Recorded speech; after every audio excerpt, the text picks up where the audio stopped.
We'll start in about 3 more minutes. See if Elijah pops in.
All right. So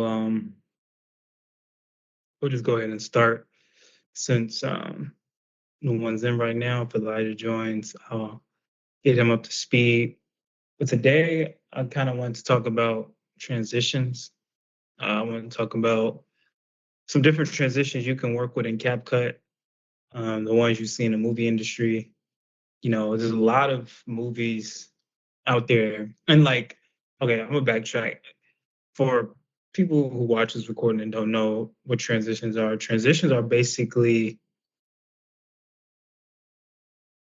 smooth ways to move from one clip to the next. So let's say you have a shot, and I'll show some examples when I get into CapCut. But let's say you have a shot of somebody walking through the door. Or okay, let's say you're in.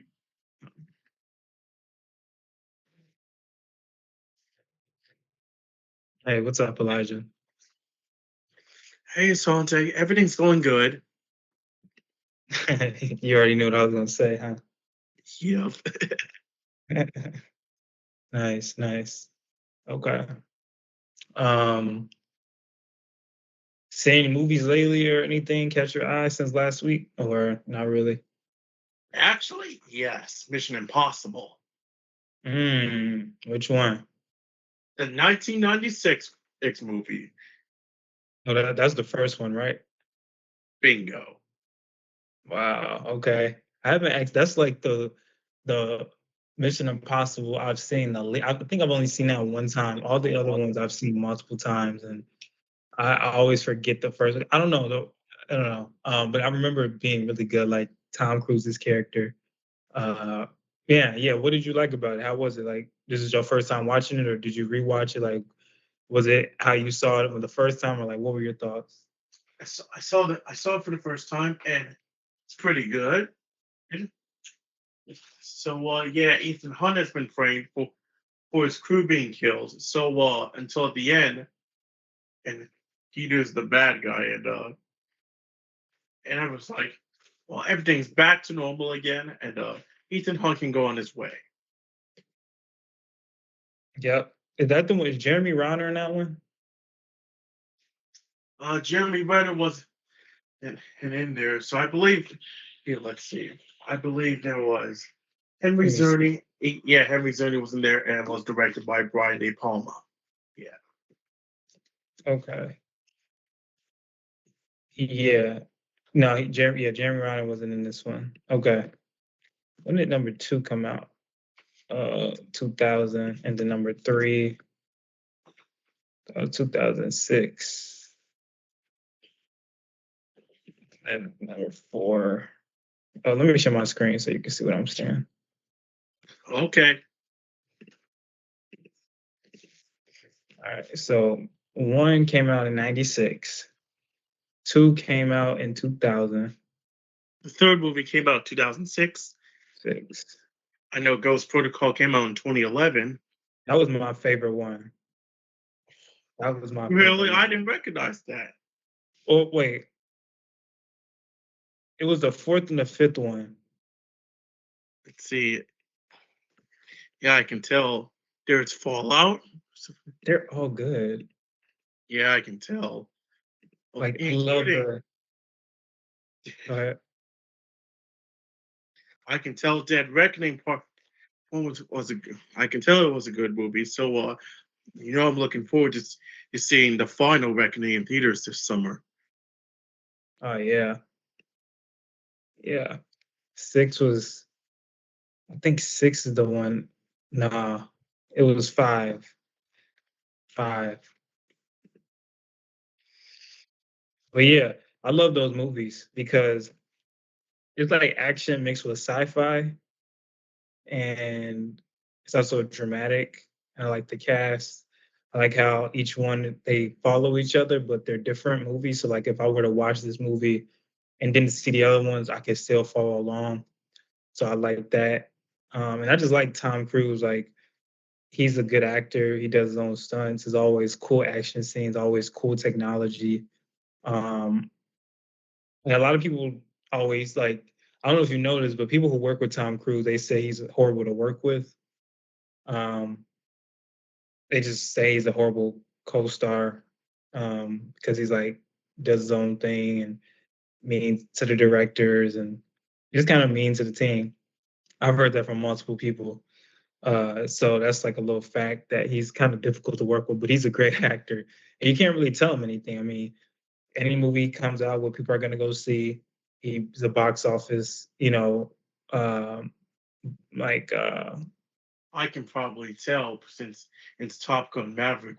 It was nominated at the 2023 Oscars for Best Picture, but I believe Everything Everywhere All at Once with Michelle Yeoh probably took that one away. So yeah.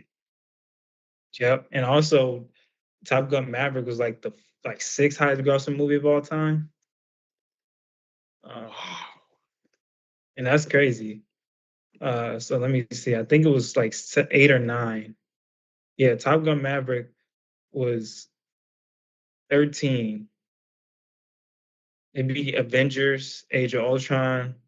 Oh, wait, here's my screen. So here's Top Gun Maverick. It's right under Furious 7, and they got $1 billion at the box office. 1.4 billion. So it'd be Frozen, Barbie, Age of Ultron, Black Panther, Deadpool, Wolverine, Super Mario Bros, Jurassic World, Star Wars. Even Frozen made $1 billion. Yep.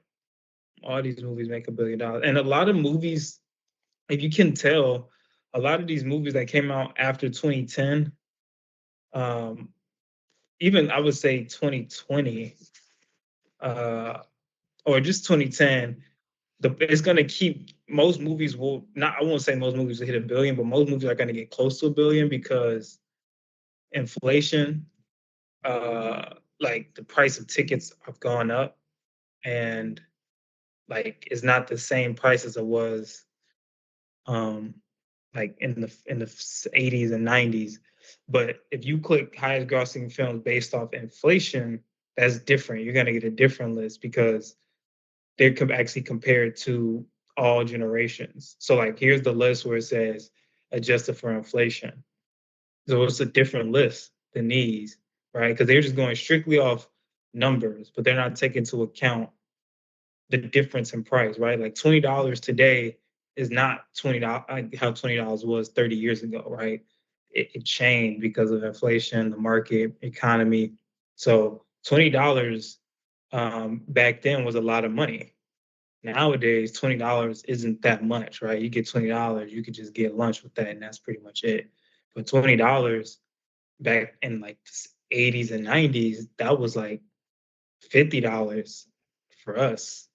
So, you know, these numbers. I just want to point that out that these numbers are not based off inflation. They're just going on pure numbers. So, a lot of movies coming out in the recent years, all these Marvel movies and all this stuff, like Pixar movies and all these like like these anticipated films, they're gonna probably reach close to 1 billion because the price of tickets have just gone up extremely high. Um, all over the world. But I'm not taking away from these movies. Like a lot of these movies, people have seen 3, 4, 5 times, right? So like Avenger Endgame, people saw that movie like 4 times, right? So they're gonna get a lot of money because the same person saw it 4 times. I know I saw it like twice, you know, like all the Avengers movie. I know people saw that multiple times. So um same with like Spider-Man No Way Home. Like those Marvel movies, people saw multiple times. So people see them multiple times, they're gonna get more money, right? So if you have a very highly anticipated film with a highly anticipated cast or like a star A-list actor, it's gonna get a lot of a lot of money. Um, so that being said, uh, we talked about this last week about like sequels and films and stuff, but that's why it's like crucial to have a great or A-list popular actor in your movie because they generate box office, right? So for example, if we see that Tom Cruise is in a movie, well, most people are going to see that movie because they like his acting. He does his own stunts. It's probably going to be an action movie. Keanu Reeves, right? When he does John Wick, all these other action movies, people go to see the movies just because the actor. Same with Will Smith, right? The Will Smith movie, Denzel Washington, uh, Christian Bale, all these actors that are Jackie Chan. So right, so people like to see these movies because of that. Not only because of the actors, but the actors have a pull um, and make a difference in who sees their movie or not. Right. So if we see a movie and we don't really know the actor, we're like, okay, well, we don't know this guy or this girl. But like Avengers, right? Now, this movie just hit a lot of boxes, right? Avengers Endgame. So this doesn't surprise me that it's the second highest, you know, film, grossing film of all time. Because one, it's a Marvel movie, right? Everybody loves Marvel and comic books. Number two, it's an action movie. So if you look at this list, a lot of the movies that are highest grossing are action movies. So action movies is the highest grossing genre right And now. I can tell Avatar still reigns at number one for highest grossing movies. I can tell that was big for James Cameron. It was huge. And not only did he has 4 on his list. I mean, he has 3 on his list: Avatar 1, Avatar 2, and then Titanic. So he's the director with the top 3 highest grossing movies of all time. And Wow. the so like imagine that. So he's technically 1 to 2. And since you mentioned James Cameron about Avatar, his latest film, Fire and Ash, opens in theaters this December. I gotta check it out. He was one of my favorite. I mean, he still is one of my favorite directors, but um I used to really like him like during the Avatar era when he came out with the first Avatar. That's when I first heard about him. I'm like, wow, he just blew my mind with this movie. I want to learn more about Yeah, him. Sam Worthington and Zoe Saldana did a great job. They did, and Sigourney Weaver. Um, Yeah, Sigourney Weaver. I still remember in the Ghostbusters movies. He's in this film right here. Yeah, that's a win-win. Why not? yeah, yeah, and that's the first time too I heard about. Um, uh, yeah, I know. What was I about to say? What were we just talking about? James. Oh, Avatar. And so for Avatar too, like if you have, so that's the thing too about movies, right? If you have a if you have a highly, like if you have a popular director or a popular actor, your movie's gonna probably gross a lot of money. So let's take Avatar, for example. Everybody knew this movie was going to be directed by James Cameron. A lot of people like James Cameron's work, so they saw, okay, well, James Cameron's making this weird CGI special effects movie. I want to go see this. This is different. I like his work. Let me go see this. But Sam Worthington, he wasn't well known as an actor, right? Nobody really knew about him. He played in a few like independent movies and some other, but Avatar was his breakout role. Where now when people saw him, they're like, "Dang, Sam Worthington, I'm gonna keep up with him." So now they look at all the movies that come out with him. He gets more money. The movies get more money. Um, and then he starts to, his career starts to boom. So that happens too. You know, an actor can help a director, and a director can also help an actor. So that relationship's important. And so like that, like Sam Worthington now, you know, he's getting opportunities for all these type of movies because of Avatar. That was his first breakout role. Zoe Saldana, even though she was in some other movies like Colombiana, she was in she didn't do Guardians of the Galaxy yet, but she was in Colombiana, some other movies. Well, But she was in Avatar, the Book of Life where she played the character of Maria. yeah. So I'm saying she was in some other movies, but I think Avatar showed her versatility, right? Because a lot of people didn't even know she played the female protagonist in the movie. I forgot the character's name. Let me Wait, see. Not wasn't Jake it Sully. Fury? Yeah, Neytiri. And she made that like weird accent, that weird accent. People didn't uh people didn't understand her range, right? So once they saw like she can turn into this like mythical creature with this accent, because even though she didn't actually physically act in the movie, they used her body and her face to do the motion capture and facial recognition. So she did actually technically act it. They used her audio, they used her facial expression, they used her movement. So although she wasn't physically in the movie, they used her geometry and her anatomy to create this character. And so when I saw that, I'm like, wow, that was Zoe Saldana. When I saw that, I didn't know that was actually her until I saw like the cast behind the scenes, and that made me like respect her more as an actress because I can see that she can play these range. She can play animated characters, voice acting, motion capture. She can play action movies. She can play drama, romance. So, like these movies are these actors and actresses. They can blow up with the movie, and the movie can blow up with the actors. Like so, it goes hand in hand.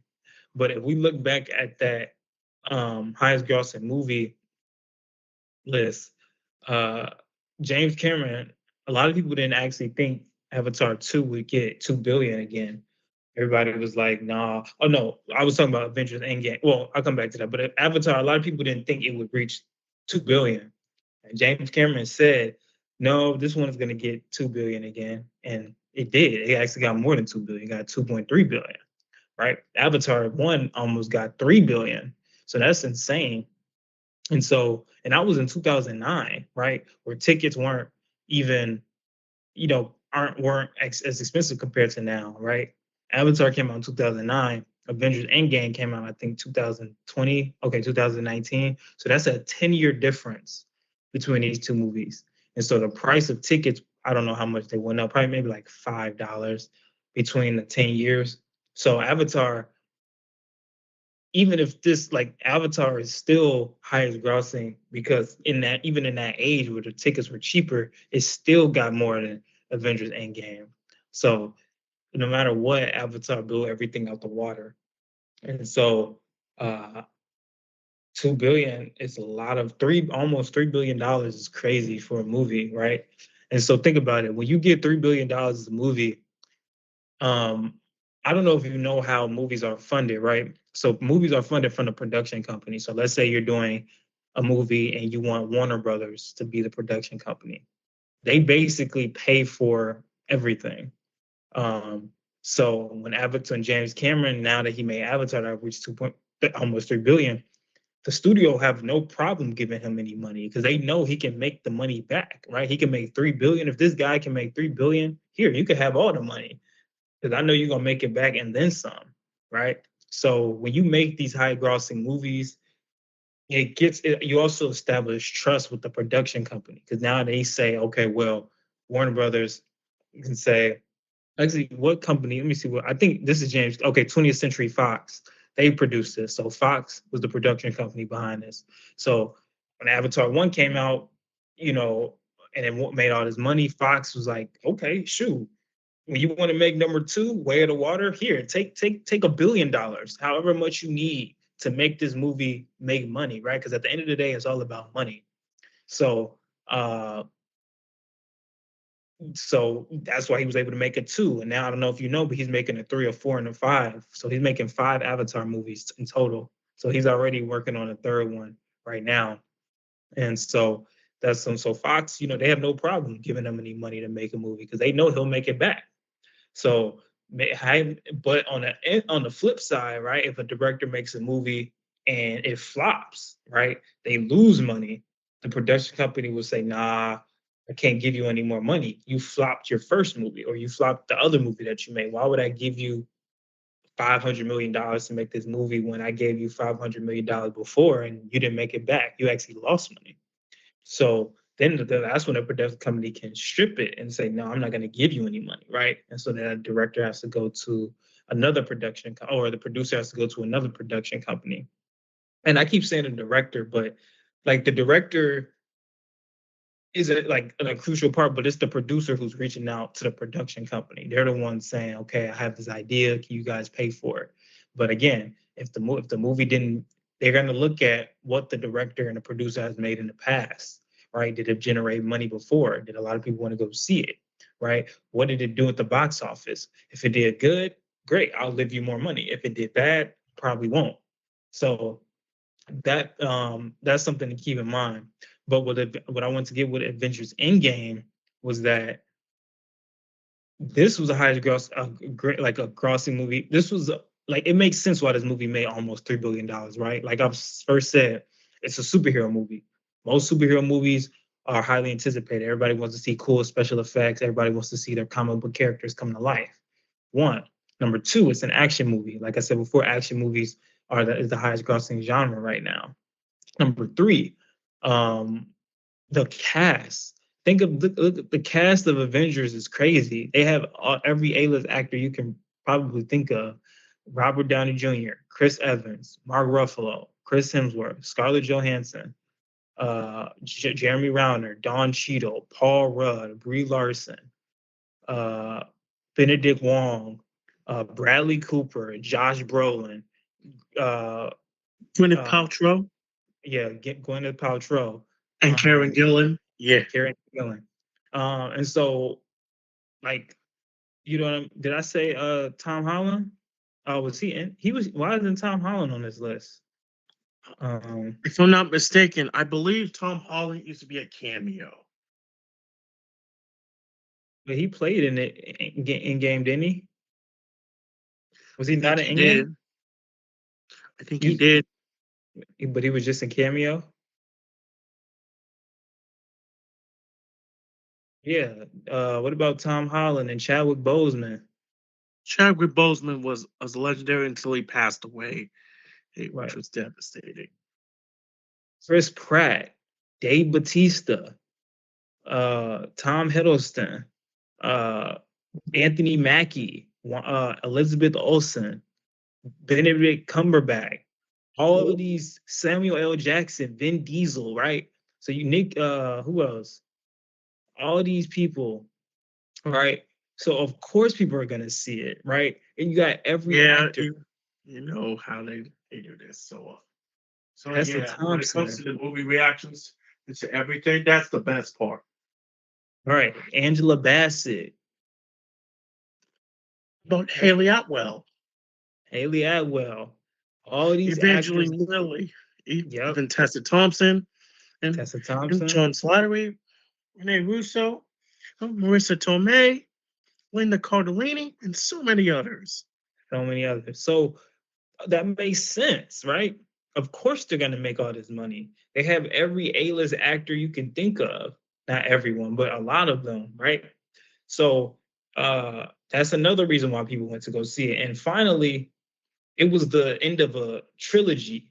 Um, right? Or it was like the fourth movie, but let's just say it was the end of the series, right? So everybody knew this was the last Marvel movie or the last Avengers movie, right? We won't really see this cast again. So that wasn't so everybody's gonna go see this movie because they know it's the last one. We won't get any other Avengers after this. So this has to be, we have to see it. It finishes the story, right? If we don't see this, we don't know what happens. We don't know what ends. And in the Infinity War, they left us off with a cliffhanger, right? Um, at the end of Infinity War, uh,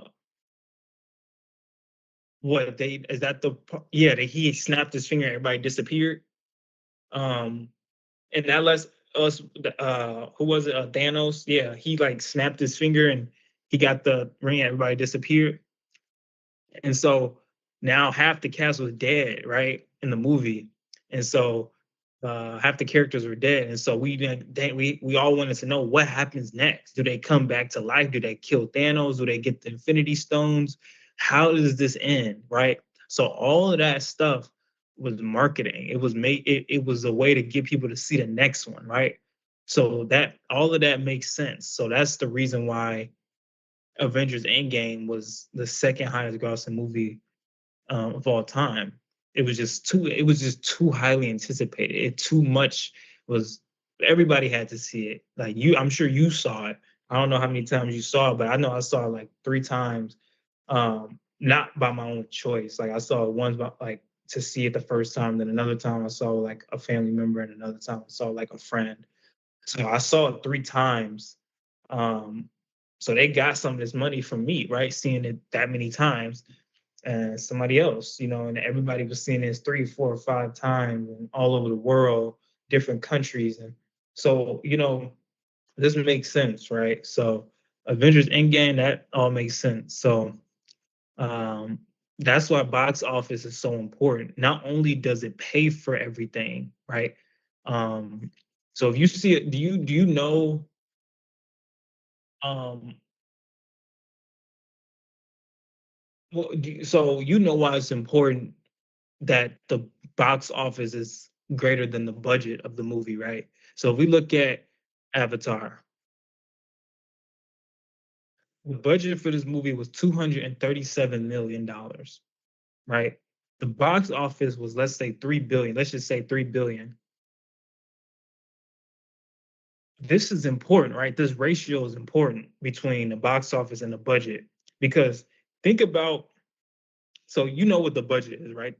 Elijah, when somebody says the budget for your movie is $200 million, do you know what that means?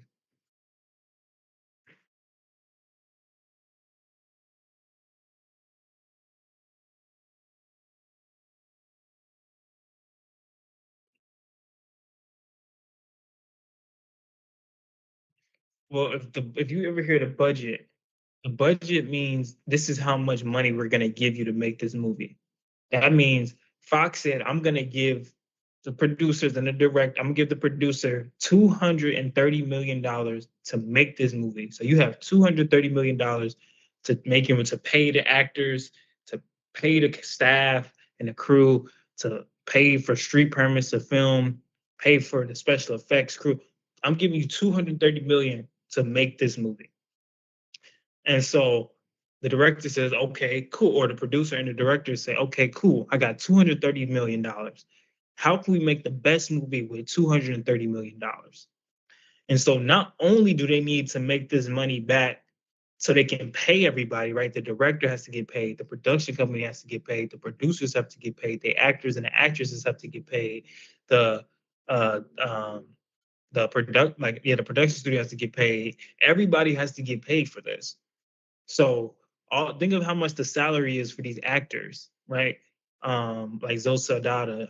Well, she probably didn't need get that much money. She may have got like 8 million or something, which is a lot. But compared to 3 billion, 8 million is not that much.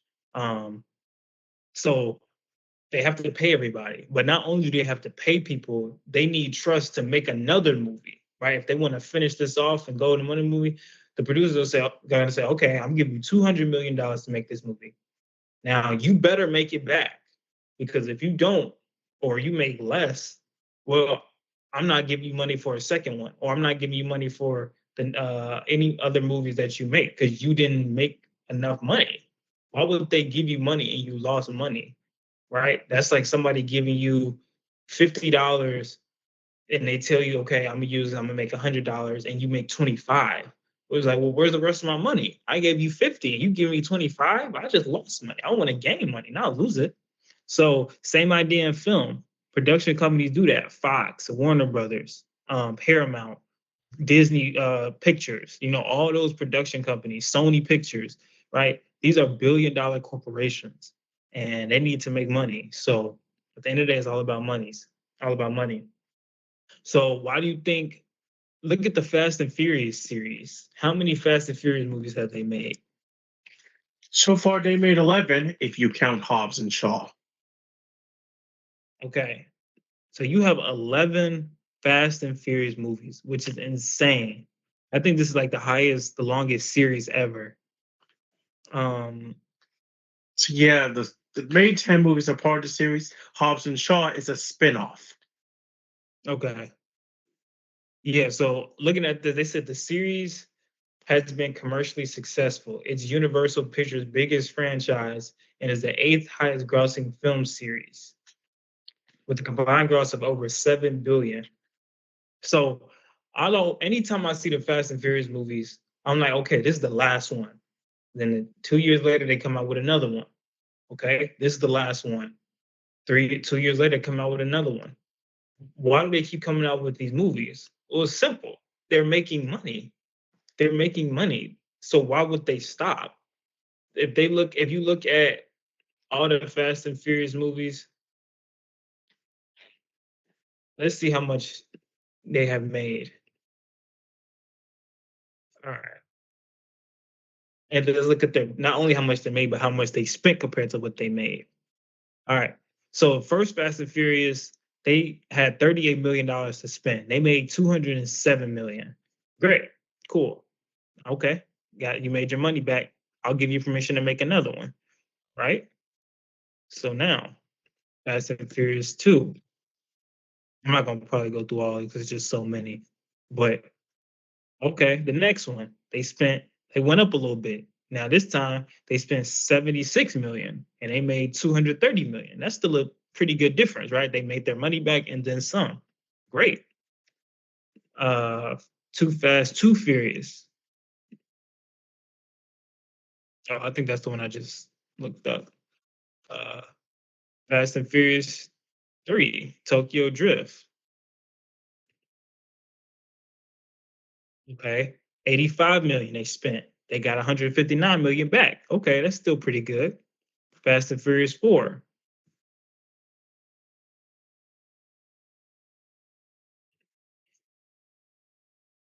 Now they spent 85 million and they made 360 million back. Now that's really good, right? So they made double of what they made in the first movie. So they can get more money for the next one. Fast 5. I think this was the final 5-7 was the highest grossing. So they spent 120. So every new movie, every movie that comes out, every Fast and Furious movie, it seems like they're spending more money, but they're also getting more money. So that's a good difference, right? That they spent 120 million, they got 620 million back, right? So that's 500 million they got back. Great. Fast 6.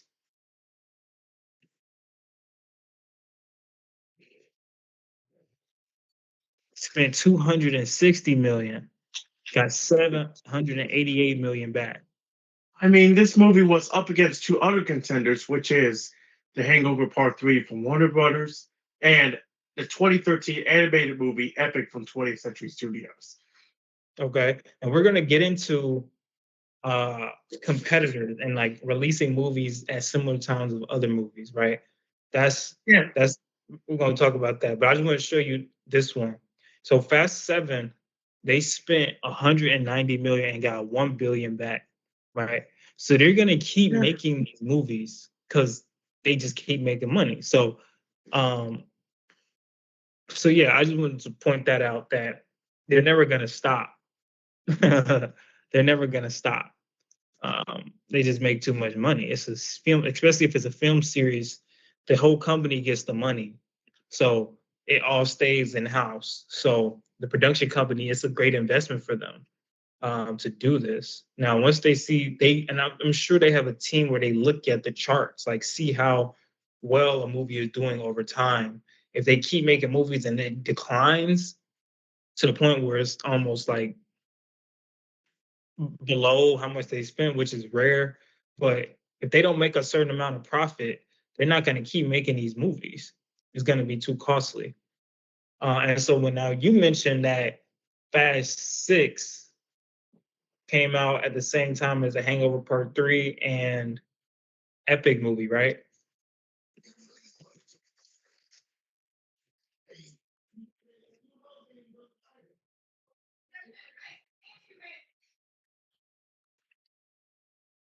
You said it came out the same as the Epic movie. Right. Okay. Well, that's important because when the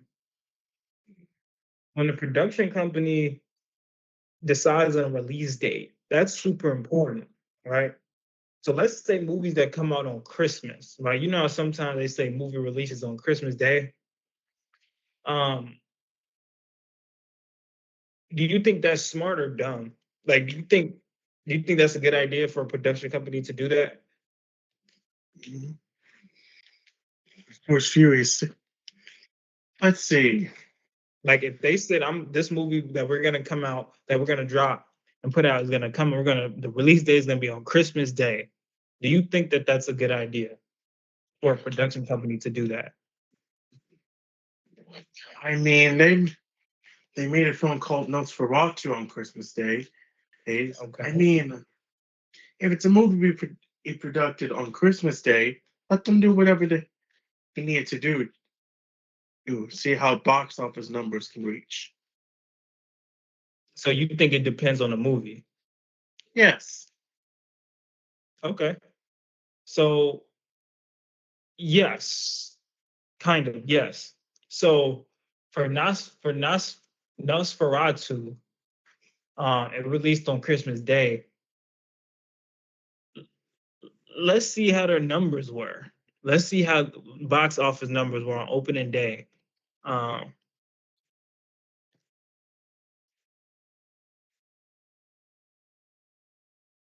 so this is what it says. Nosferatu, it went on to debut at to 2.7 million in the opening weekend. So the way that they do it is they calculate it over the weekend. So um, most movies are released on a weekend, right? Like a Friday or a Saturday, sometimes a Sunday. They rarely release movies throughout the week because they want people to see it on their day off. They know most people are off on weekends, so it's better to drop a movie off on a weekend. Um, so my idea, the reason why I think Nosferatu dropped on Christmas is because I don't think a lot of movies one were coming out um uh were coming out around that time. So they were probably thinking, well, most people probably come to the movies on Christmas Day, but and like it's not gonna be many competitors. But if you look at this, it said finishing in third behind Sonic the Hedgehog and Mufasa.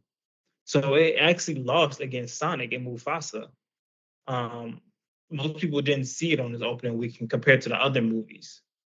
Uh, but that's just opening week, right? But that says a lot. Like, are people hyped about this movie? Do people want to see it? But release date is important. If you release a movie on Christmas Day, most people are gonna not be there. Most people are gonna probably be with their families. In the house, it's cold. People don't want to go out. They want to stay inside. Be with their family. But some people may go out after they open their presents and stuff and may go out later that day and say, let's go to the movies as a family. It's like a Christmas, um, a Christmas gift, and spend time with each other. That's possible. So it is very dependent. You don't know how, but I would imagine that most people probably won't go to the movies on Christmas Day compared to people who do. I think less people are going to the movies than people who are on Christmas Day. Now, you said it depends on the movie. Well, Nosferatu is a horror movie. So you have to ask yourself, do most people want to see a horror movie on Christmas Day? Right?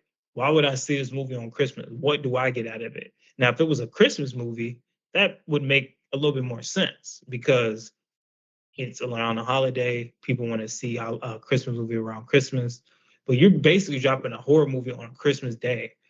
So that's very risky.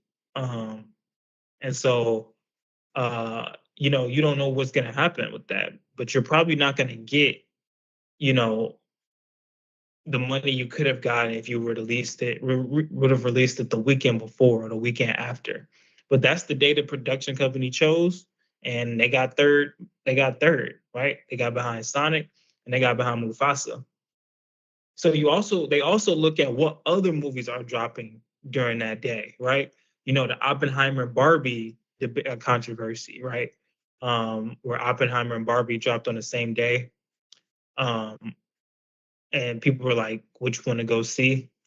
Well, they actually did a marketing ploy. They had a thing where people can see both, right? They had movie theaters where first half you see Barbie, the second half you see Oppenheimer, or they had certain schedules where like as soon as Barbie ended, there was the time where Oppenheimer started in the next show. So if you wanted to see them back to back, you could. It would match up.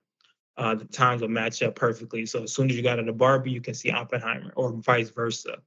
So they actually worked together to make both of them get money because they knew some people were going to see Barbie, right? Most women and the girls are going to see Barbie, and the guys are in the war and action and Christopher Nolan and sci-fi. They're going to see Oppenheimer. So it can go really either way, right? So they say, you know what? Let's just make it a little game, right? Let's say Barbieheimer, and so let's have people see both, right? Let's both get money from this, right? Of course, the Everybody, Barbenheimer movies are very popular since 2023. yeah, yeah. And But so Oppenheimer won Best Picture at the 2024 Oscars, which was last March. it won Best Picture. I didn't see the Academy Awards. If you haven't seen Oppenheimer, I'm telling you, it's a very good movie.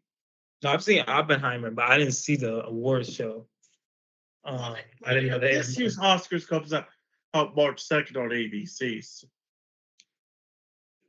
Oh, so you're saying this one last year's? Yeah, Yeah. Okay. Because what year did it came? Oh, yeah, it came out in 2020. came out in 2023 and been Yeah, nominated at the 2024 Oscars for Best Picture. And until gotcha. then, boom, Oppenheimer won Best Picture. I thought it came out for some reason. I thought it came out early this last year, like 2024. But yeah, you're right. It came out in 2023. It came out like December, right, or something like October. Let me About see. July 2023. Oh, July. Okay, got you. Mhm. Yep. And so okay, so it won Best Picture. That's awesome. So now, um,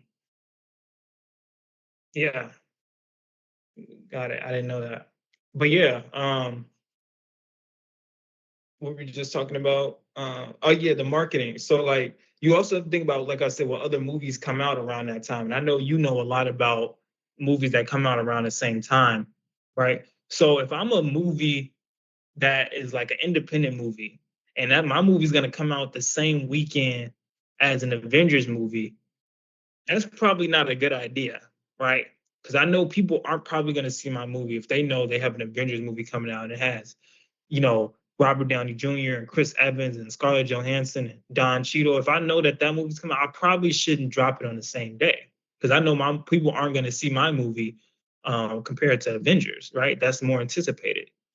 So a lot of movies do that. They change their release date when they see that another movie's coming out that may be popular, right? Especially Avengers movies. Like that's just dumb to release your movie on the same day as the Avengers, um, or like any of those superhero movies, because I wouldn't say it's dumb, but you just won't make that much money. It's going to get overshadowed by the more popular movie. So if I was a production company, I would drop mine on a random Saturday where no movies are really getting released, but there's always a movie being released every weekend, if not every other weekend, right? There's a new movie out. So I would probably drop mine on a day where it's like the least amount of drops, nothing super anticipated, right? Where mine stands out on its own. So I know people are gonna see my movie and not really care about all the other ones. So you got to think about that too. Who are your competitors? Who are you competing against? Um, so yeah. But if it's two movies by the same production company going head to head, to the production company, it doesn't matter. They're still getting money anyway, right? So it doesn't matter. That's like that's like me saying that's like dropping, which would never happen. But let's say they drop the Avengers movie and uh like a Avengers movie and a Guardians of the Galaxy movie on the same day. Well, if people see Avengers, Marvel and Disney still gets money. And if they see Guardians of the Galaxy, well, Marvel and Disney still gets money. So they both get money anyway. So at that point, it doesn't really matter which one they see. They don't care. But they obviously wouldn't do that. They would spread them out. But if they're owned by the same production company, it doesn't matter to them because it's all going to the same place. Now, on a smaller scale, if you're a director, it's obviously directed by two different people. Just for bragging rights, you might want to say my movie did better than this one. But on a grander scale, if they're all owned by the same production company, they don't care about that because it's all going to the same company anyway, right? Like if Universal dropped two movies out on the same weekend, they don't care because they're going to the same place. They're all going to Universal Studio. All the money's still going to Universal. And the directors might care. One director may say, I want to beat his movie, or the other one may say, I want to beat her movie or his movie. Then that's fine, right? But if you look at where all the money's going, it's still going to the same place. So, um, so yes, but uh,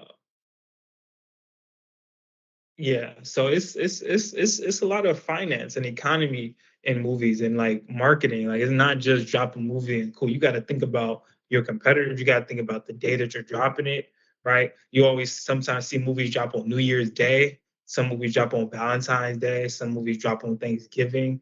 Some movies drop on 4th of July. Some movies drop on uh yeah, sometimes they a lot of the time they sometimes they drop them on like holiday, like Veterans Day, President's Day, because they know people are off work, so they know people. Okay, your day off, see a movie, right? So if they ever drop a movie on President's Day, Veterans Day, Martin Luther King Jr. Day, any of those national holidays, um, that's why, because they know people are off work, and so why? What better thing to do off work than go see a movie, right? So that makes sense. Um, so that's probably when I would drop it. If not on the weekend, I would drop it on a holiday that's like not that important, but not like Thanksgiving or New Year's or Christmas, because I don't think people are gonna go to the movies on those days. But if it's like some other holiday, like President's Day, like nobody really cares about that. It's just a day off from work and school, so same movie, right? So uh,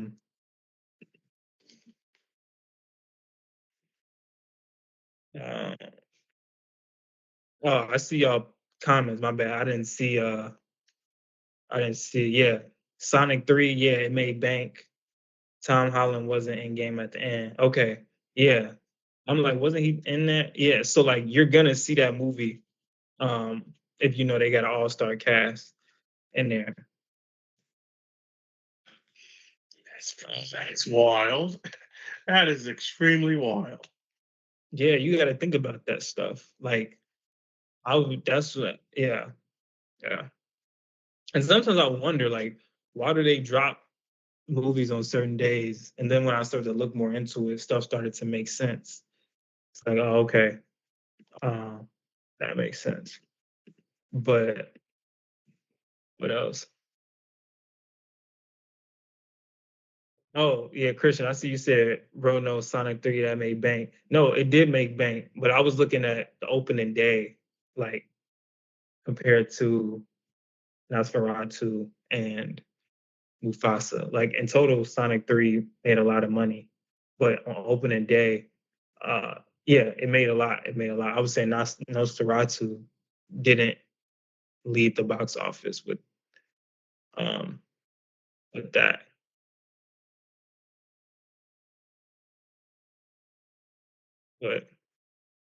But yeah, I guess it just depends on the movie and like what people are doing.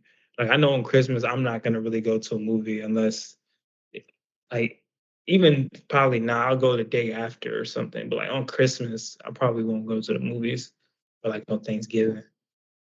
But some people might. It's risky. It can go either way. Um, yes. So I want to show this video. Any questions, Elijah? Apparently, I have no questions so far. Oh, and I was gonna talk about a movie I saw recently. I saw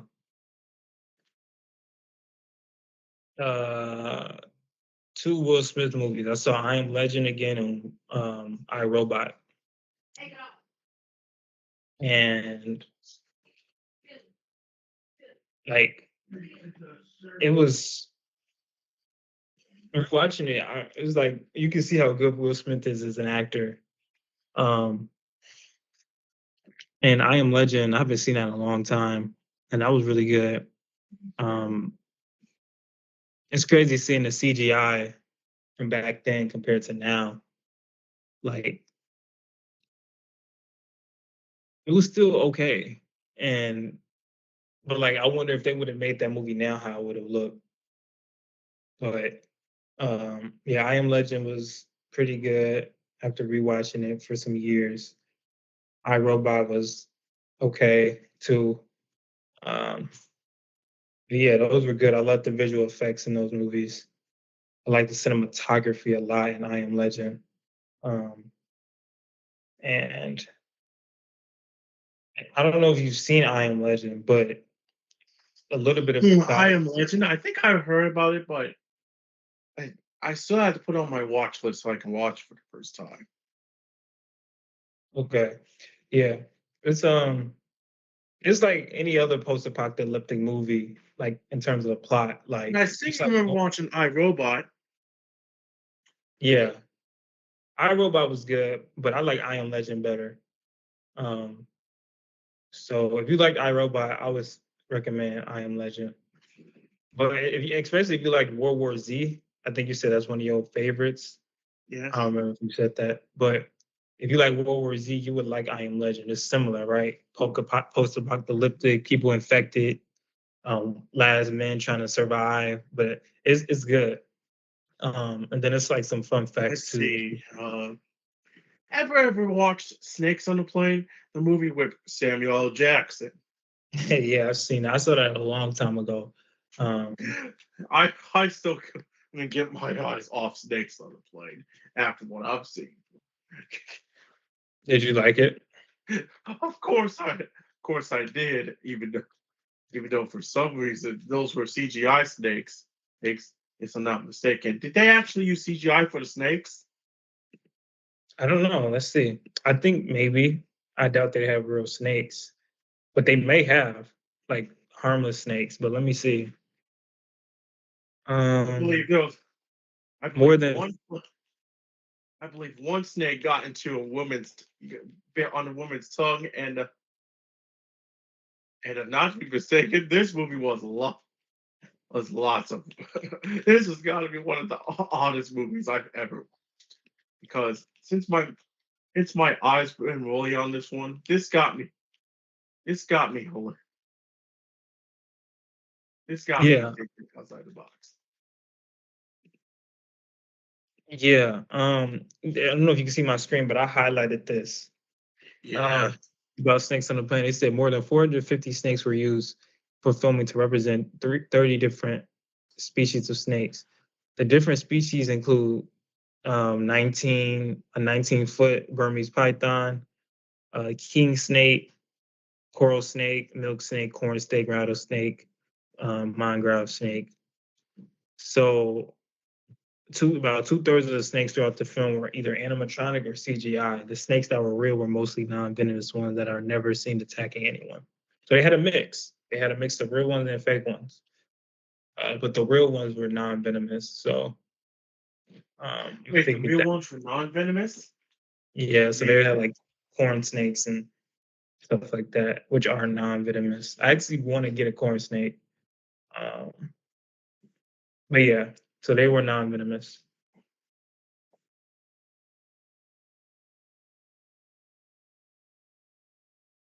Okay.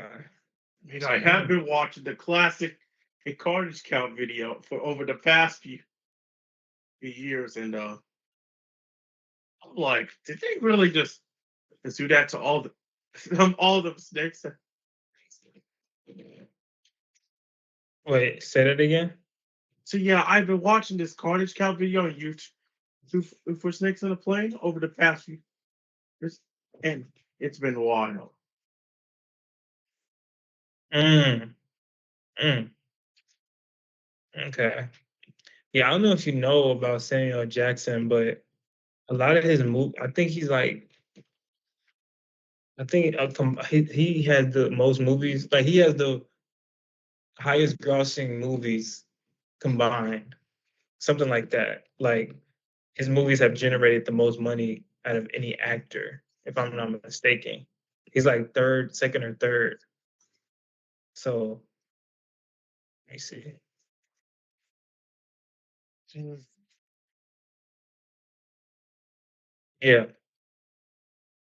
So he has collectively grossed more than 27 billion worldwide, making him the highest grossing actor of all time. Yeah, he's number one. I can He's number one. I can tell. Scarlett's number two. Ooh, RDJ's number three. I see Tom Cruise is number seven. Of course, Vin Diesel is number eight. See, and Bradley Cooper's at number 10.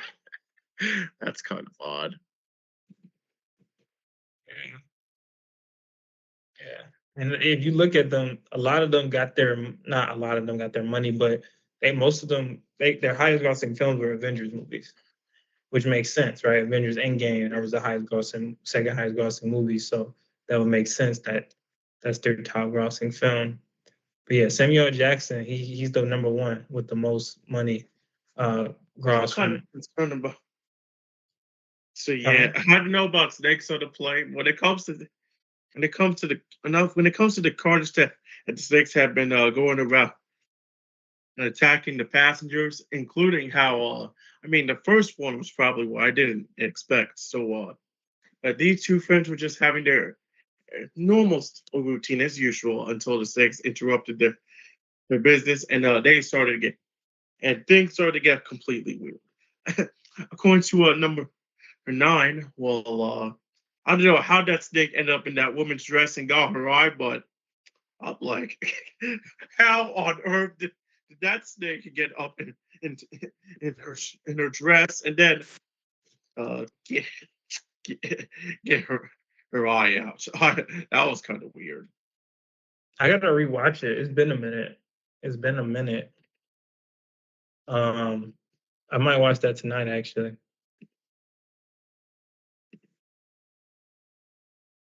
Mhm.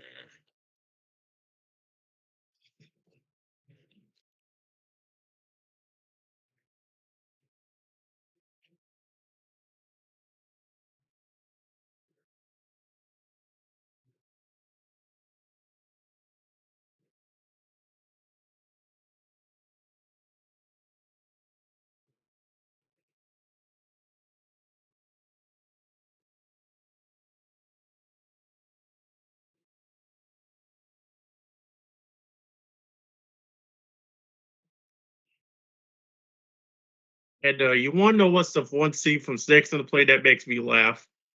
What? According to this one scene, this guy puts a snake in the microwave and it explodes. I'm Mm, like, seeing a snake being microwave and explode makes me chuckle a little bit. And right? I'm like, that silly snake got cooked in the microwave. wow. Yeah, I guess, bro, I gotta see it. I gotta see it. It's You gotta see it again.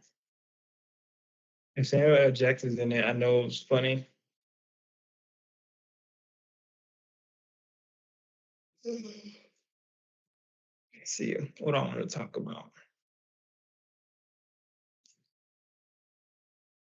So I like this one.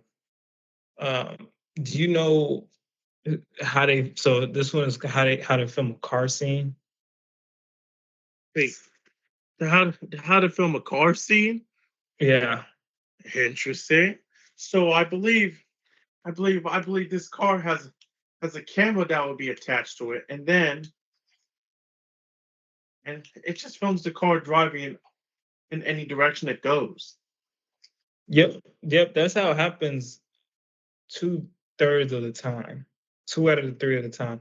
But it also happens where they create a model car, not an actual car, just like a concept car, and they basically film that. They attach a camera to it, but sometimes uh if it's like a futuristic car, let's say like a car that is not real, that you can't actually buy, right? Sometimes they make concept cars and build the outside and then go inside of a green screen set or a blue screen set, and they film it, but the car's not actually driving. Like the car doesn't always have to drive physically for them to make a car scene. Sometimes they give off the feeling that it's driving, right? They with the fan, and then they move the car so it looks like it's driving. They personally moving the steering wheel, but if you look at behind the scenes, they're not actually driving the car physically on the road. Sometimes they aren't, but a lot of those drivers, they're not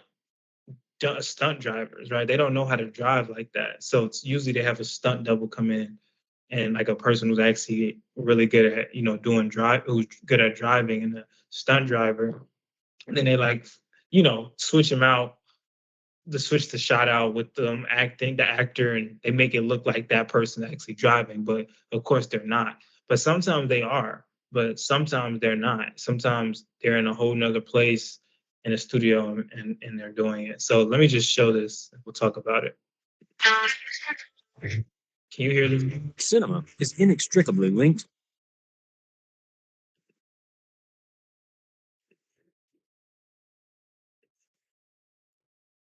So car cinematography. Wait, wait a minute. This kind of reminds me of the whole ones that have cinematography. I think they use that for let's see, the Fast and Furious movies. I think they did it for the Fall Guy. Eh, Say that again. Well, I mean, car cinematography reminded me of one of those. Oh, so yeah, they also not only did they did it for Fast and Furious, they also did it for the Fall Guy. Of course, I know World War Z. He had one of those. Let's see what else we also. Yeah, yeah. So for Fast and Furious, sometimes they actually get real cars and blow them up. Um, like they really blow them up. But sometimes it's CGI.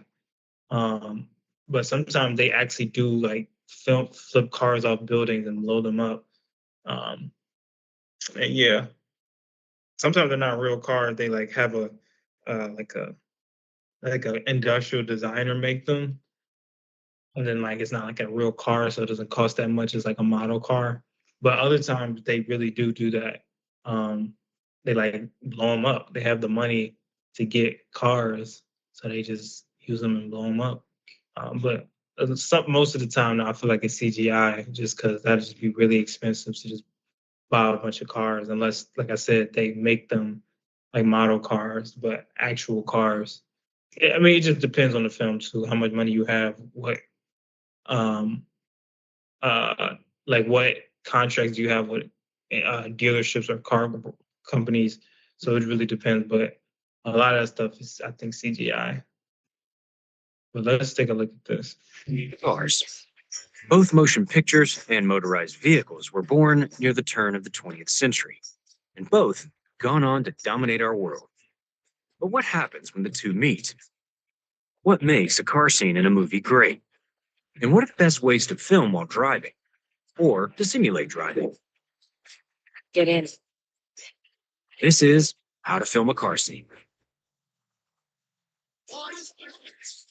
Before we put the key in the ignition, remember to subscribe to Studio Binder. Click the bell to stay in the know on all our filmmaking videos. Let's go. Although car scenes by definition take place in a contained space, there are a multitude of ways to capture them. But first and foremost, car shoot must prioritize safety. You have your seatbelt on? The filming process must be both safe for the cast and crew, as well as other drivers on the road. This is why, for exterior shots where the actor can't be seen in the car, stunt drivers are typically used. Sometimes, a stunt driver will control the car on a roof pod fastened to the top of the car so that the actor appears as though they are driving. Ensuring safety can often result in lots of added expenses, so shooting in a moving car is usually only done when absolutely necessary. A car shoot can look vastly different depending on budget and vision. From the DIY approach of the French Connection, we went 26 blocks at 90 miles an hour along here, and there was absolutely no control. We had no police control whatsoever. We didn't stop cross traffic. We didn't stop pedestrians from crossing the street. to the massively complex rigging for the oner in Children of Men. Safety isn't the only challenge to a car shoot. Dynamic lighting and clean audio can all be difficult to achieve while driving down the road. But first, the filmmaker needs to consider camera placement. There are a variety of ways to mount a camera to a car. The vehicle being captured in the shot is called the picture car. And for larger budget films, this car may be placed on a process trailer. This refers to a low-level truck bed that holds the car so the actors don't actually have to drive. It also provides more space for camera setups on the bed rather than attached to the car. A slightly lower budget version of this approach is a tow rig, where the platform is removed but the car is still being towed so that the actor still doesn't have to drive. Hey, did you ever notice that, like in movies, that when they're driving, like they don't look at the road, like for a long time? Gee, no, I never noticed that. Yeah, that's because they're being towed. Eh? Really? By like rig. That's. Sometimes neither of these options are feasible for a shoot. The camera will then be mounted onto the car with devices like a hostess tray, which locks onto the vehicle and requires the window to be open. Mounts will typically be additionally fastened to a car with ratchet straps.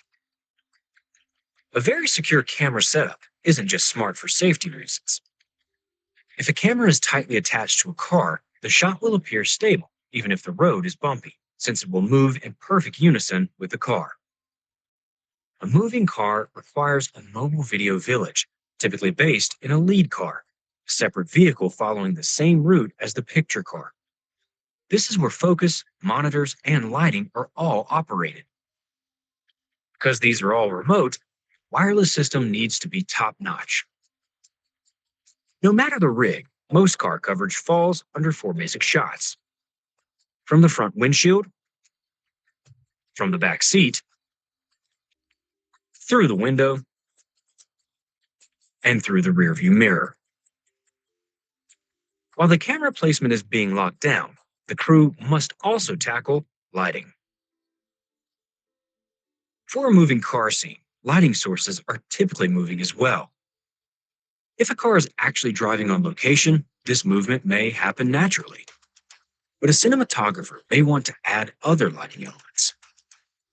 A crew may use chasing lights to simulate passing streetlights. These are lights that turn on one after another to simulate a single source moving.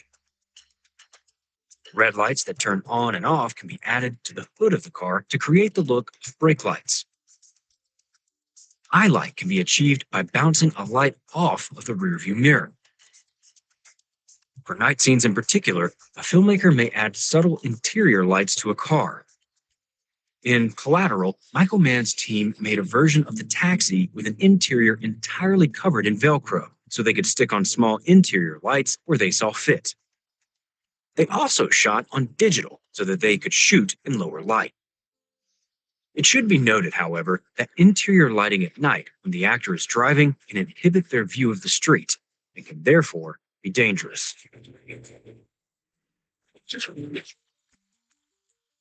Sometimes it is easier to simulate motion than to actually be driving the car. This is called the poor man's process, where a crew uses a stationary car and fakes movements with a green screen, rear projection, or virtual production LED screen. Depending on how the process is achieved, light sources will need to simulate movement. Reflectors can be moved in front of stationary lights to make it seem as though they are passing by. Or a light can be spun on a C-stand. On Terminator 2 Judgment Day, the crew rigged the lights to move in a loop over the car. For poor man processes that use virtual production, the LED screen can provide moving light. The same goes for rear projection. On Furious 7, the crew utilized the poor man's process, but placed the car on a moving rig so that the sun's position would naturally shift as well.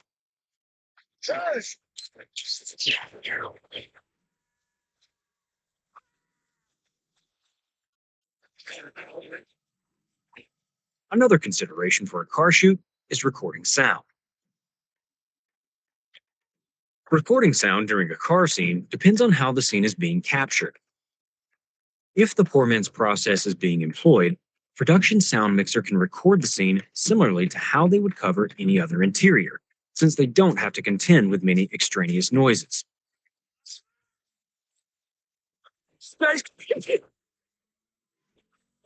If the car is actually moving, however, calculation changes. Typically, the sound recordist will not be able to be in the picture car, so they'll need to plant microphones to try to get the best audio possible. A common technique is to place lavalier microphones in a car's visors, which allows the mics to be both hidden and close to the actors' mouths. Whatever mics are chosen, a mixer will usually need to use an FM transmitter so that they can record the sound from the lead car. Moving car comes with lots of unwanted noise. To get the best audio possible, the air conditioning should be turned off during takes, and the windows should be up. Mark! A sound mixer will typically try to have the mic's rear facing the engine, so that its noise will be cut out as much as possible. Still, some background noise will be unavoidable when shooting in a moving car. I wish I could live through something. Aren't you? Nope. In post, a sound editor may try to cut off some of the low frequency of dialogue tracks to remove deep rumbling noises. I wish I could live through something. Aren't you? Nope. They can also try to mask imperfections by adding their own car sound effects into the ambience of the scene. An immaculate heart is already a luxury. Immaculate heart. You wanted that now. Miguel saw someone knifed in front of him at C.L.I.C.K. Is that what you... Car scenes can be difficult, but as Hollywood and beyond has shown us, they are far from impossible. With a keen attention to safety, the right equipment, and an eye for the details, a car shoot can result in a great scene. Car shoots require lots of deliberate planning during pre-production. Start mapping out your car scene with Studio Binder's scheduling and storyboard software. So, what'd you think of that, Elijah? Did you know that stuff, or is this stuff kind of new?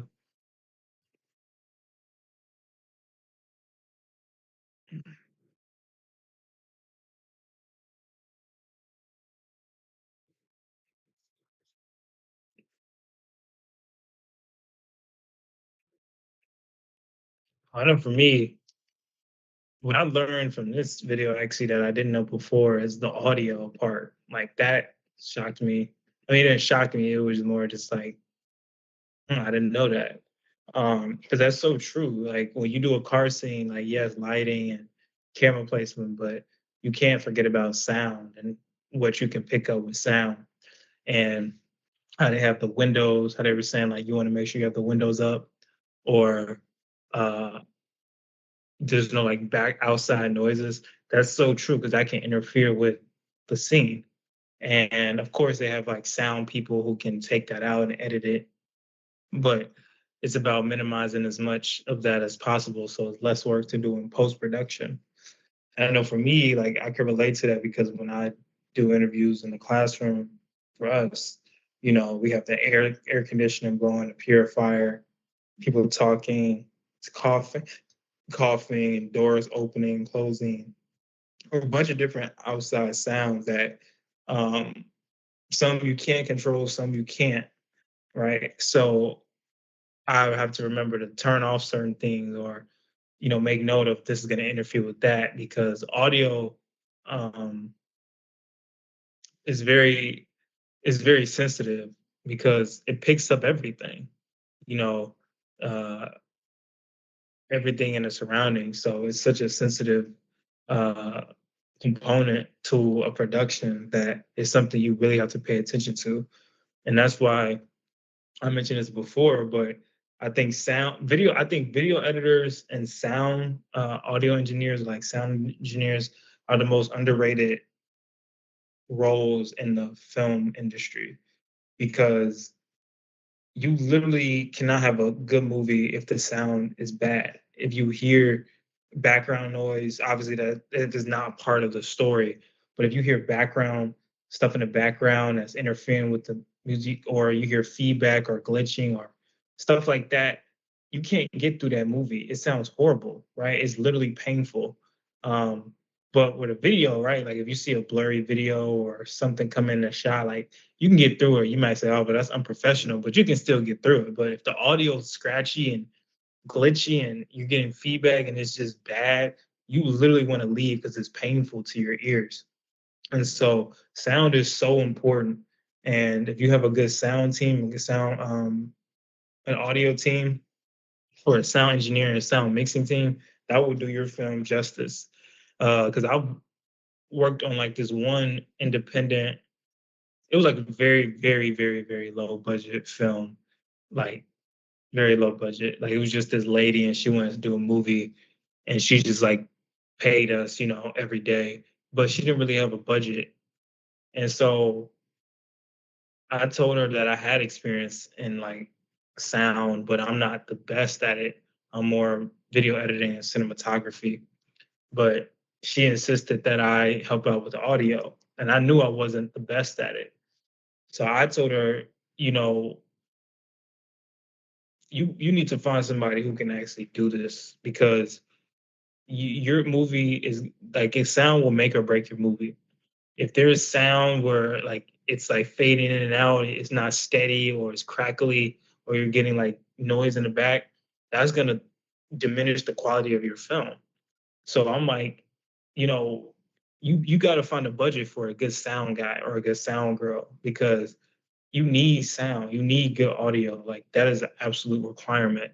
That's why a lot of independent filmmakers um, will pay a lot for a good sound department or a good sound person because they know how important it is. And I mentioned this like a couple times back in the past, but think about the movies that you see on TV where like they say a movie is 50% audio, 50% video, but I would argue audio is more important than video. I think it's more 60-40 because like I said, you can get through bad video, but you cannot get through bad audio. So if you watch Netflix or Hulu or Amazon Prime, when you have bad reception or bad service, they bring the video quality down, right? Something I don't know if you ever watched the movie and then somehow the Wi-Fi is bad or the service bad and it gets more grainy or more pixelated, so it goes from HD to like 480p. Well, they decided to reduce the resolution of the video before they reduced the resolution of the audio because they know that the movie you can get through it if it's not exactly clear, but if the audio is not good, you will turn that movie off, and you will not be able to get through it. So that's why I think audio is slightly more important than video. Even and I'm a video guy, but I even know that audio is crucial. So yeah, I know if when I make a movie, because I want to make a movie pretty soon, like a lot of my money is going to go towards the audio department or like the sound person or sound girl, because I know how important that is for a movie. Just like how, the other production companies and streaming services, they know that too. Um, so, and it gets overlooked, it gets overlooked. Like the big production companies, they know how important, but like smaller independent films or like movies you see sometimes like those small film festivals, I'm like, dude, this is horrible. This is horrible. Nobody watched this movie and, you know, gave note about the audio and told them to fix it because it was just bad. It takes away literally from the experience. Um, and like I said, video editing is underrated too, because video editing tells the story, right? You're piecing together a story with shots that you have, and if you don't piece it together right, you get a different film. So every movie you see that is finished, right, that probably looked different months before or weeks before, right? Because it had to go through so many different processes to get the right edit, right? The director has to look over it. But the video editor automatically, does the editing, but the director has the final say in how it looks and how it comes out. But you still need the color correction, you still need the sound department, you still need the visual effects department to come in, and all that affects the video editing. So video editing is overlooked. Um, they do give it out at the Academy Awards, like best editing, but I think that should be more talked about because I mean it's a hard job. I mean, you're literally telling the story with the shots that you have, right? You got a person, walking into their car, and let's say you have three different shots of that. You have a wide shot, a close up, and like a medium close up. Which shot do you use? Do you use the close up? Do you use the wide shot? Do you use the medium shot? Do you use an extreme close up? A wide medium shot? What shot should you put there? And that's the decision that the video editor has to make, right? So if somebody's chewing gum and you do a wide shot of somebody chewing gum, and then you do a close up of somebody chewing gum, that gives, or extreme close up of somebody chewing gum, those give two different feelings, right? If you do an extreme close up of somebody, if you use the extreme close up of somebody chewing gum, it makes us think them chewing gum has some importance to it because while we zoomed in on it. So that does it. But if we get a wide shot of somebody chewing gum, well, it kind of makes us think like it's not that important because if it was important, we would be having more focus on it. So knowing what decisions like that to make, which shot to use, how long to keep it on, when to cut, you know, when to come back to it, which shot to use, which distance of the shot to use, all of that stuff, that matters so much and it's overlooked. So I would say the video editor and the sound engineer are the two most underrated positions in the film industry. Um, and they'll pay you a lot if you know how to, work with sound, because that'll make or break it. So, um,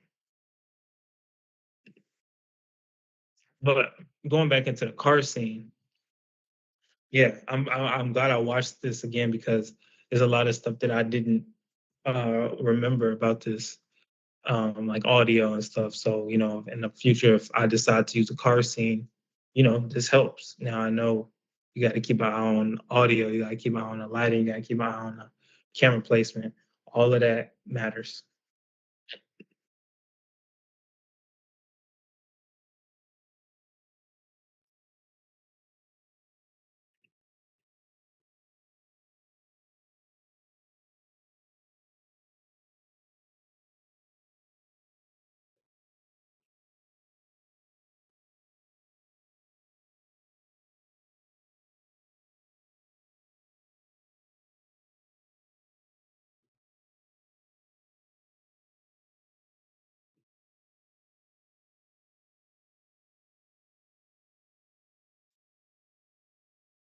Mm,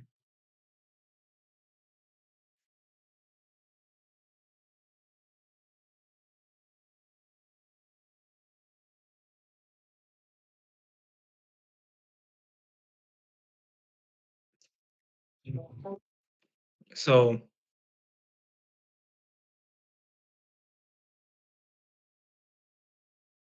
let's see.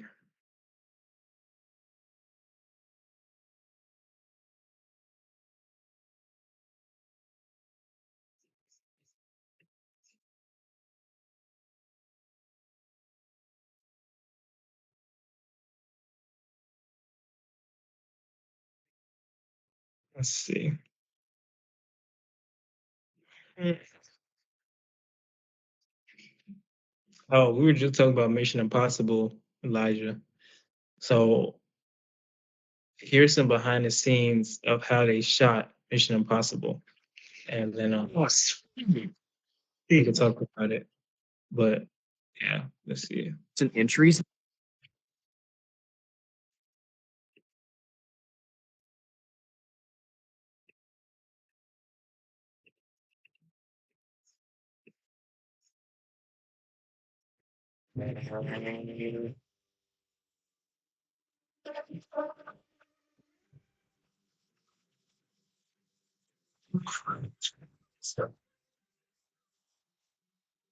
Mission Impossible has always been known for its death-defying stunts. But in the series' most recent entries, the set pieces went to a whole new level. Stunt coordinator and second unit director Wade Eastwood has been integral to the groundbreaking stunts of Mission Impossible since Rogue Nation. He sat down with us to discuss how the biggest stunts of Christopher McQuarrie's installments were achieved and what we can expect from Dead Reckoning. This is how they shot it. Mission Impossible. Before we get started, remember to subscribe to Studio Binder and click the bell to get notifications for all of our filmmaking videos. We'll use Studio Binder's shot list to look at some of the crew's technical choices. 3, 2, 1. As a stunt coordinator, Eastwood oversees the execution of stunts from beginning to end. Certain films you'll come on as a script and there'll be action there as a car chase and be quite detailed, and you'll rehearse it and deliver it. The movies that I do aren't that way. We have characters that need to get from point A to B, and we have to come up with a sequence that gets them and most visually stunning and challenging way from point A to B. And that's just how we do it. So I get involved very early on in the movie, months or even a year out. So there's a lot of involvement to get all those boxes ticked. Of course, above all else, stunt coordinator ensures no one gets hurt. My job is to eliminate the risk. So look at the sequence as a whole and see what I can do to deliver the best visual sequence and make it look as dangerous as possible, but not be as dangerous as possible. For Eastwood and many other stunt coordinators, the role of second unit director feels like a natural extension of their coordinator duties. Being a second unit director and stunt coordinator is very common these days. You basically get to control more on your action. So you start as a stunt performer. You've been involved in the setup of a lot of different stunts, and you've got the desire and the passion to lead a team and to create action. You become a stunt coordinator. And then if you really understand camera and character, then you become a second unit director / stunt coordinator. So you still have your team. I've got an amazing team. I couldn't do it without them. But I just get to therefore create the action and also shoot the action with my second unit, with my cinematographer that understands my pace. So I shoot very fast. And my first AD that understands how to run the set at that speed and safety and everything. And you just have your team and it's like a family, and you go off and you deliver.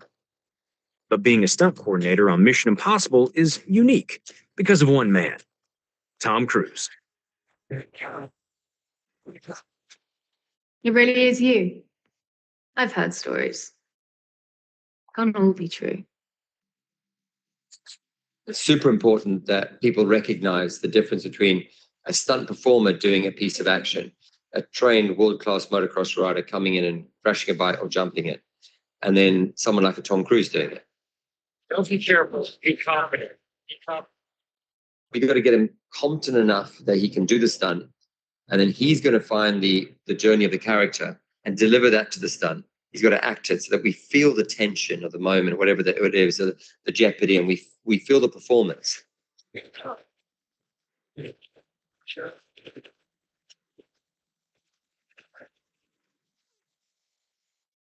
Eastwood and the rest of the Mission Impossible team, a truly awesome stunt is one which isn't simply impressive, it's one which is driven by character.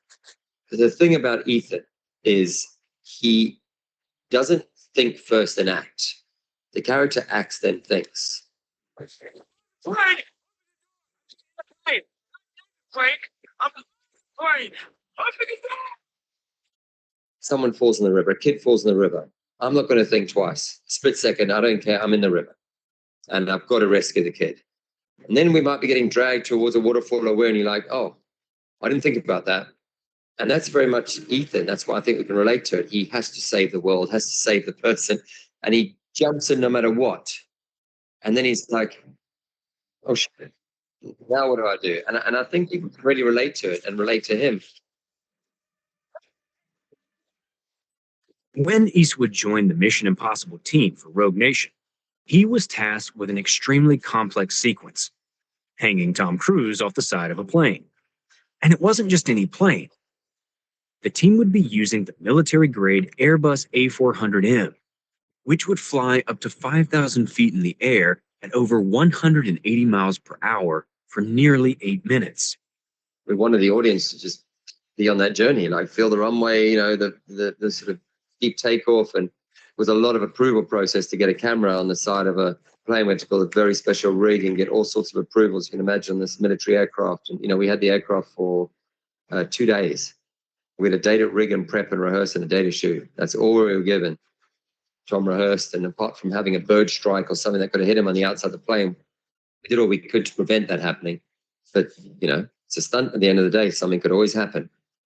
Cruise was attached to the plane with a harness that was removed in post, and he wore special contacts in case of debris.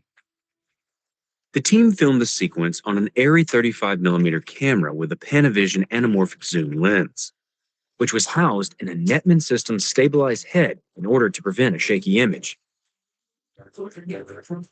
They shot the scene 8 times before they got what they wanted.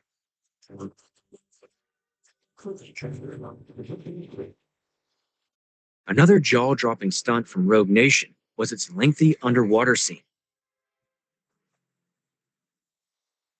We produced the shots, and the scene was, he's drowning. The more we got into, we want to hold the shot longer so the audience are taking a breath with you. When you go and watch those underwater movies, you end up taking a breath with, and your heart starts going. And that's really what they wanted, McHugh and Tom wanted. Cruise was attached to a spinning rig, and the camera was placed on a track to create the illusion that Ethan was being thrust around the torus. Although this movement was simulated, Cruise holding his breath was very real. We've got to hold the shot longer. We're not moving the camera, so we're not doing a little cheat past him where it looks like a wonder and we're doing a little morph or a little, blend. He's there in frame, so there's no blend, there's no morph, there's no CG. Well, how do we do it? Well, we just have to hold his breath longer. So we start the training process, baby steps, and we do it until 1.5 minutes becomes 2.5, becomes 4, becomes 5. Just keep going. 5, 4, 3, 1, 3. For Fallout, Eastwood and the crew raised the bar once more. Cruise became the first actor to do a halo jump on camera. Halo stands for High Altitude, Low Opening, and is designed for undercover military missions, where a skydiver will open their parachute below 2,000 feet in order to not be detected. Executing the stunt meant lots of practice. Multiple 100 jumps. The body's going through a lot. And you see it when, skydivers working with Tom, cameraman, guys with like 15,000 jumps, 16, 18,000 jumps.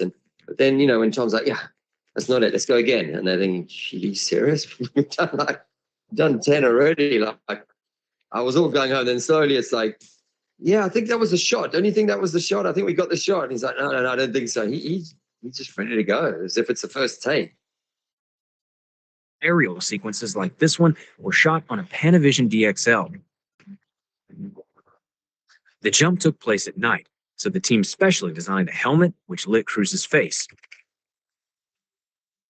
To capture the jump, A stunt camera operator followed Cruz with a camera attached to his helmet. The operator needed to pull focus by eye, and Cruz needed to hit his marks in midair. The jump sequence was split into 3 parts: the initial jump, the flips, and the oxygen tank transferal. It was a demanding shoot. It was at night. Tom had to fly up to him within a sort of, 1.5 feet, 2 foot of the lens and stop there at, 30,000 feet. The physicality of what Tom does is immense. I mean, he really was physically to these roles. Another highly complicated stunt sequence in Fallout was the helicopter scene, which begins with Cruz outside the helicopter and then flying it himself. He wanted to do a helicopter chase. It hasn't really been a great one in film for many, many years. And we wanted to do something different again, shoot it more subjectively, not 2 helicopters instead objectively from another camera ship. Probably one of the biggest challenges on the helicopter sequence in Fallout was when Tom drops to the ball. Normally, that would be done on a studio backlot, the hanging helicopter gimbal off a crane and a ball with the wire rigs all through the helicopter gimbal and down to the ground with a nice descender and everyone on the ground with a cup of coffee. We in mission style had to do that 2,000 foot off the ground in a real helicopter. An A-Star or a Squirrel helicopter is not big. So we had to design a special rig that could do a compound of wires and cables. And I was leaning out the helicopter. They actually had to remove me. I was leaning out giving commands and cues to my riggers in the helicopter and to Tom. And the line had to be flaked in a way that when he dropped wouldn't catch and tangle, because it would rip him apart. So that was hugely challenging. When you see Tom let go of that helicopter, he's in free fall. He drops the 40 foot down to that ball and he hits that ball hard in the film, and even if you make it a bit soft, it's still hard. I always try and make stunts that aren't so dangerous, but look dangerous. But with missions, we tend to always end up doing stunts that are really, really dangerous. And sometimes the audience would never really know how dangerous they are or how much skill you need in order to do it so it's not dangerous. The amount of training to do that, a lot of people can fly helicopters. A lot of people can fly helicopters in the mountains. If I was doing that, I'm obviously looking at the cockpit, I'm flying, I'm pitching the nose, I'm watching my rudder RPM, I'm hearing the noise, and that's all I'm focused on. But in a situation like that, Tom is doing that and thinking, when he landed, he told me, he's like, I just thought if I did one more turn that way, I could get the light flaring perfectly when I deliver that look or that line. You think, how are you thinking about that? I was just hoping you were looking at your dials, but he can't just look at his dial because then the audience are just looking at Tom Cruise's or Ethan Hunt just looking at the cockpit, and he can't. He's going to sell it to us, the jeopardy of the situation. And that is the very, very difficult thing to do.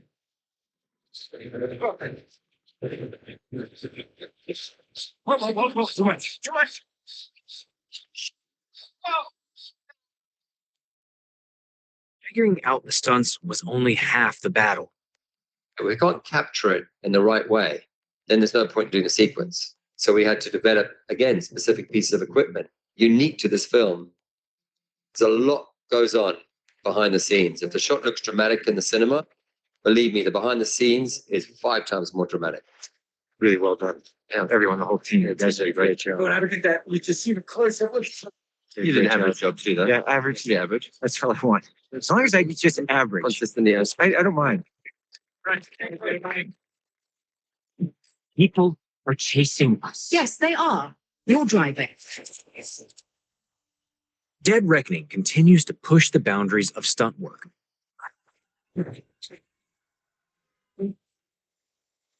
Perhaps the most complex and dangerous sequence from the newest entry is the bike cliff jump. Yeah, the cliff jump came about. Tom's always wanted to do a base jump, and he loves motorbikes. So why not ride a motorbike off a cliff and do both in one go? We wrote in this chase sequence on a bike that he ends up at the top of the cliff and worked out all the parameters. We did a lot of rehearsal on this. We had built a motocross track, and Tom was doing motocross all day. I mean, he would go skydive in the morning or skydive in the afternoon, depending on the weather, and then motocross the opposite. If he's motocross in the morning, it's skydive in the afternoon. We had the helicopter next to the motocross track. So we'd do motocross, finish the bike, get in the helicopter, go up and just do tracking runs with the team, just getting perfect tracks. That's what we do. I mean, we're talking hundreds of jumps on the motorbike too, until he was so competent at both. And then we put everything together.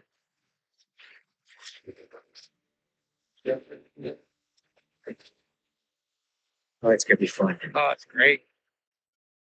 Capturing the stunt was equally complicated. We did all sorts of crazy stuff, you know. I mean, we even, we put cameras on motorbikes with selfie sticks out the front. We wanted to try and be right there where he came off. So we had to have the drone right there. And obviously, if he hit that, we're in trouble. The team charted out the trajectory of Cruz and the bike during multiple test runs so that they could place the cameras in the right areas. I set up a proxy rehearsal, a simulation of exact arc cables, and we put the drones there, and we had little GPS trackers, and we measured so that out of 50 jumps, this was our path, within a meter of this path, so we could put the drone right there. Then it would be perfect. But, obviously, he's got to ride the bike off the mountain as Ethan. He's got to forget that he's just riding a motorbike as a base jumper. Then he's got to make sure the bike doesn't break down. If the bike sputtered before the end of the ramp, we're in serious trouble. If the crosswind comes and blows him off the ramp, we're in very serious trouble. He has to come off the ramp, see these cameras right in front of him, but believe he's not going to hit them, not look at them. He's got to separate from the bike without getting caught up in it when it rotates. Then he's got to do the perfect track away from the bike and the cliff, have the perfect delay time for opening. And then once he opens, make sure he hasn't got a line twist or a line over or anything like that, so he doesn't turn and go straight back into the mountain, and he can get a clean exit out and fly into the valley. So again, in the movie, everyone goes, oh, but really there are so many other things going on that the audience won't be aware of to make that wow factor. And yeah, he delivered.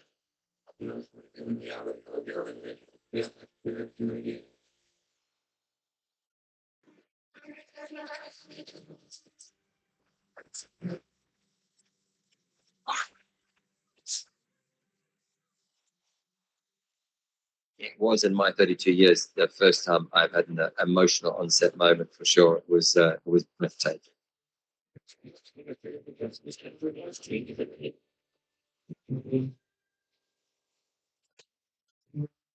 Wade Eastwood's work on the Mission Impossible franchise illustrates the power of a great stunt coordinator and second unit director. Stunts are all about preparation. The more prepared you are, the better and safer the stunt.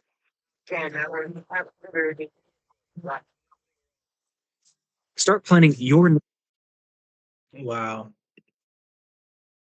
Wow. Yeah, that's why they pay him the big bucks. I mean, how many actors would do that? Like, that's crazy. That's crazy. That's crazy. I mean, during Top Gun Maverick, as you can tell by the behind the scenes, even though Tom Cruise, who knows how has Ray-Bans and body oil, that's what Jimmy Kimmel mentioned during his interview. If I remember correct. Yeah. Yeah. No, it's just crazy though, because like, most actors have a stunt double, or they say they don't want to do it, but he actually does that stuff, bro. Like skydiving, motorbiking, back to back. They said he did 100 jumps. 100? Yeah, Wow. he said he did 100 jumps. And so they said he went, because when he had to do that base jump, he had to ride the motorcycle, get back on the helicopter to be, because he had to be so comfortable with his motions, right? So he had to learn how to do fly a helicopter, learn how to skydive, to learn how to motocross. And so when he finished motocrossing, he went into the helicopter, then he went skydiving, then he went back on the bike, then he went to learn how. So he literally went back to back to back to understand how it worked. And he made it look good, you see those movies, you're like, wow, it's just a movie, but he's actually doing that stuff, which is crazy.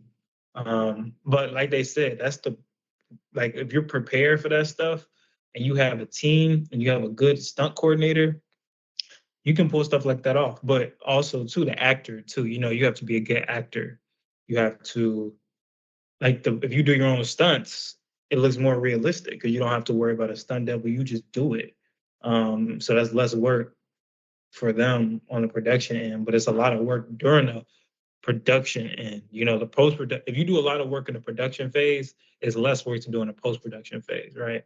So if you have, let's say, like like if you're doing a movie and you're filming, you know, like a tractor, or not a tractor. Let's say you're doing a roller coaster scene or something.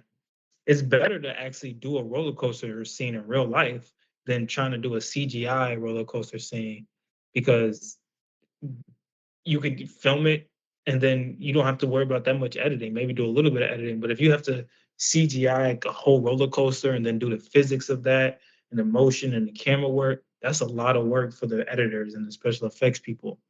But if you do as much as you can during the filming slash production phase, is less work to do on the back end. So you can pick and choose. Do you want to do more work during the production or do you want to do more work after? But Mission Impossible, they decided to do more work during the production phase to make it look more realistic than spend time doing CGI and stuff later on. And in my opinion, it looks better that way, right? So same with Christopher Nolan. He does a lot of practical effects.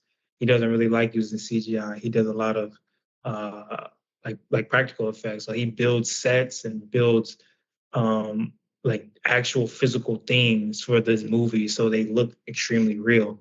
And he adds some post production on later, but for the most part, it's all done there. Like the Inception scene where they're like rotating in that like hallway in the hotel. That was a real, not a real hallway, but he created a hallway set and had it rotate on this machine. And so it was an actual hall, like an actual built hallway. It wasn't CGI or anything like that. It was literally built, so it looks realistic. They just had the camera propped in, and the camera would rotate with the with the uh with the machine. Let me see if I can find it.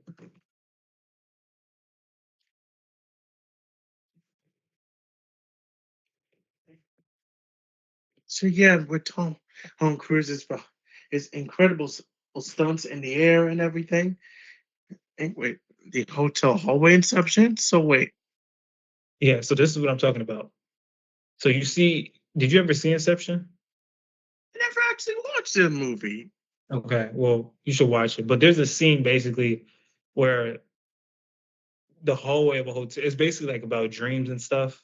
So it basically had it. So in a dream, right, anything can happen, right? You can fly, you can do whatever. They had a scene where the hallway was rotating in a hotel. And most people would probably do CGI, but they built a physical set that looked like a hallway and rotated it. So it wasn't that much CGI, if any, to create this scene. So here's the behind the scenes of it. But I don't want to spoil it. I want you to actually see the movie so you can see how impressive it is. But yeah, they actually made a hallway that looked like a hotel hallway, and they filmed it and made it rotate and everything. So props to Nolan for always using practical special effects and not just going to CGI. But he definitely used CGI in Inception for sure, like the scene where they bent the city, like the buildings, where it was like bending. That was of course CGI. You can't actually bend a building. So like this scene where it was like hovering over them. You should see the movie. It's a lot of effects. So he definitely used CGI in the scene, some scenes, but he tried to minimize it as much as possible to make it look as real as possible.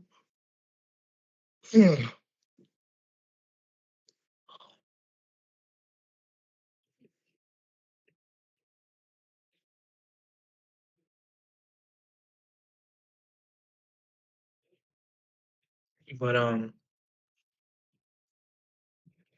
yeah, that's pretty much what I have today. Any questions about anything?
I am going to share. Give me 1 second. Let me pull up my PowerPoint, okay?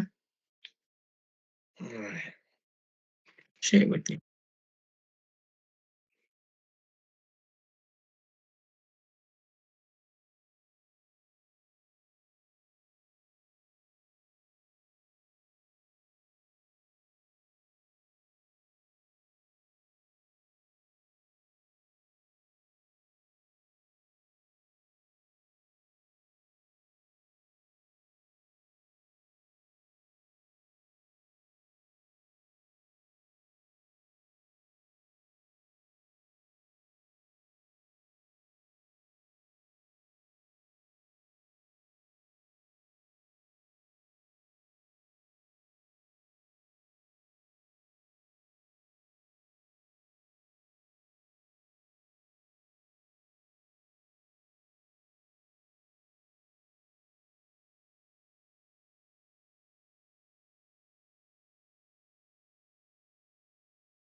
Sorry, Elijah. I don't know why it kept kicking me out.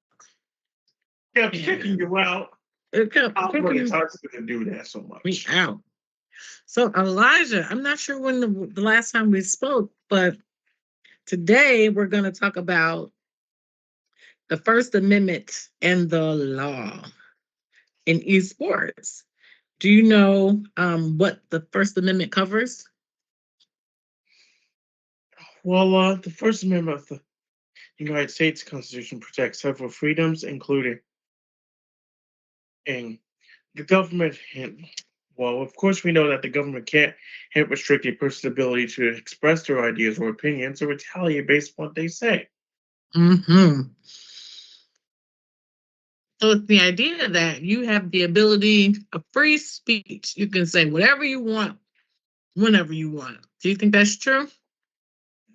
I think it is. You think you can say whatever you want to whoever you want without any limitations?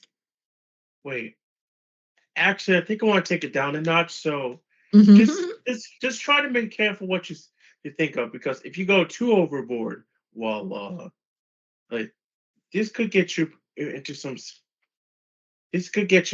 serious problems, and you don't know which one you're gonna pick.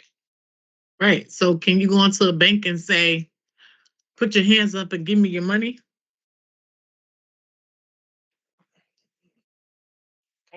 Wait, is that something a bank robber would probably say? Right. Something a bank robber will probably say. If you go into a bank and say that, can you say, oh, I'm just exercising my freedom of speech? Uh, you may want to think again before going to a bank. You may want to think again because certain things, there are some limitations on speech because we can interpret them differently. Is it a threat? Right? Is it harassment? So Maybe speech. self-harassment. I think it's Mm-hmm. self-harassment. Let me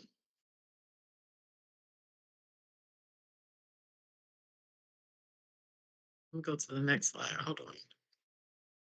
Here we go. There you go. Right.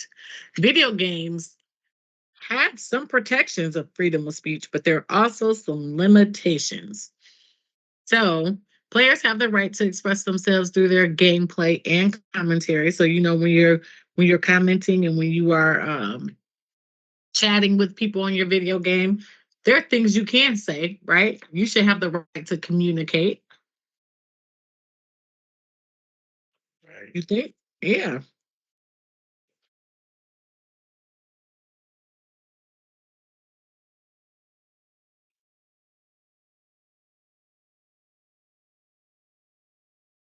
So the Supreme Court is going to honor that right. But there are some limitations. Some of those limitations include hate speech, harassment, doxing, threats, and those types of behaviors can lead to sanctions or bans. Do you know what hate? Yeah, which suck. Do you know what is hate speech? Can you give me an example of like hate speech? I think it's someone saying that they don't like what they're trying to do, Mm-hmm. or is someone trying to make the other person feel bad? It's something, it's someone trying to control, or it's someone saying negative things about you based on how you identify, right? It could be your ethnicity, it could be your gender, it could be your religion. So when we start talking negatively about people, about those things, then it's considered hate speech. And that cannot happen, even when you should not be happening, even when you are engaging in gameplay. So what, can you give me an example of what you think harassment looks like? I think it's. Hmm. I think it's. Let's see. I have been watching lots of Vid Chronicle Ultra videos. I believe this girl has been glued to a room because I believe her uncle keeps messing around with her for no reason. Mm. Because after why, for some reason, and this girl said her uncle got her pregnant. Wait, what happened?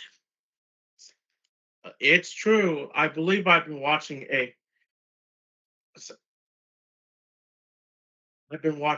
few of Vid Chronicle Ultra videos, Mm. and Is that a video game or no? it's on YouTube. So yeah, I've been Oh, watching a few of them.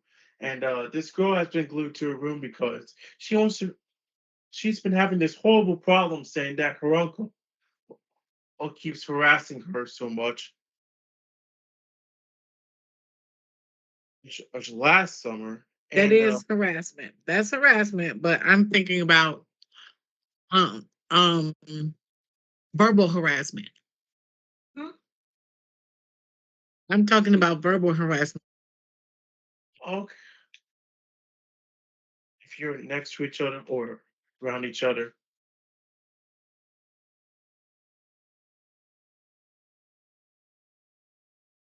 wait. Okay. So that is harassment, but we also don't want verbal harassment when you are, or like following someone, kind of stalking people online. Also a problem. Do you know what doxing is? No, Hmm. That is like sharing people's personal information online. spreading rumors. No, like if I were to blurt out your address or personal identifying information, your private, like your first name and last name and your address and your social security number, we don't want you to do that either, right? That's dangerous. People can come to your house. Do you I want can that? tell one.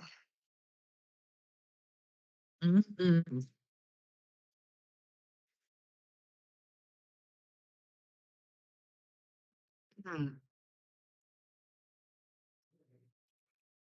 And we also don't want threats online because obviously they can lead to sanctions and bans.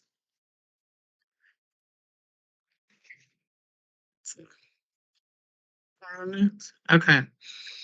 So in order to curb that, we have platform like our video gaming platforms often implement rules and enforce those rules.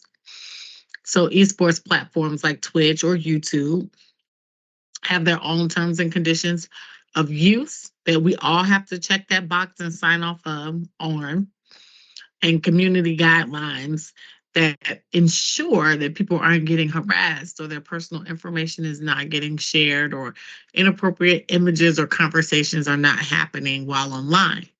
So Since even you though mentioned inappropriate images, uh-huh. I just still can't. Well, I believe last summer, I believe Mhm. I've been sick and tired of that mysterious copyright Karen who's been Oh yeah. inappropriate stuff on YouTube. That's true. Oh, That's true. She says she supports copyright and then she also messes with other users for no reason. really? Yeah, and included and the first I was like when I when I looked onto this copyright supporters channel, I was like, she doesn't seem that bad until I saw in their community posts. Mm. This got me completely annoyed here. Oh, what was it? I believe about this copyright Karen Rand. So let's see. I believe, let's see. If I get this correctly, I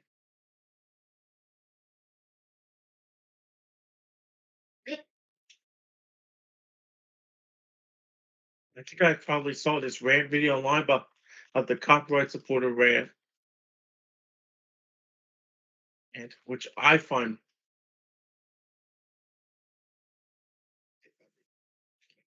Copyrights are going away? it was about this copyright Karen who yeah, this username was copyright supporter on 70. So yeah, I already know why so I found a few reasons about well You found what?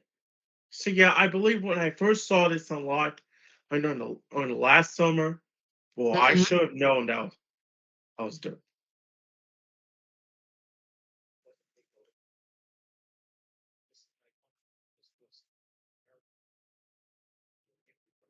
So we know we have to be, you I'll know. give you a few. Okay, give it to me. She okay, for an example, I Hmm. believe when I first saw the copyright supporter channel, I believe here's one of them. She keeps making too many callouts or exposure videos to other innocent users 24/7. Without an Mm. explanation at all.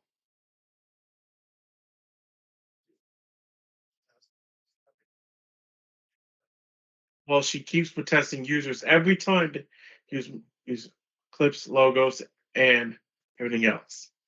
And you want to know what's the weirdest thing that the copyright kid would probably do? What?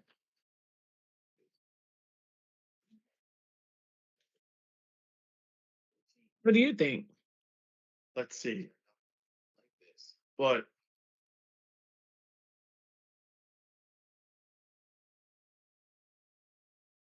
well, I believe this copyright Karen on YouTube. She made a video of her using a chainsaw to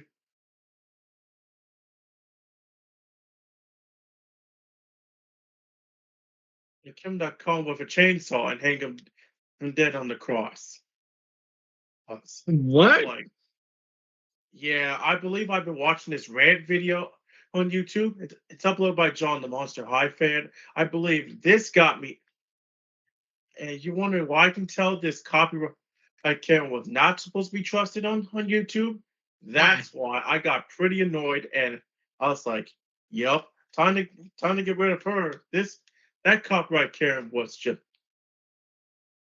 was already. So I just got sick and tired of it, and I had to do this right. So and not to be mistaken, I did. So how did you get rid of it? How do you get rid of seeing her? I had to, I had to report her about what I had to report Oh. all the stuff she's been doing, Mhm. including how she made let's see what else.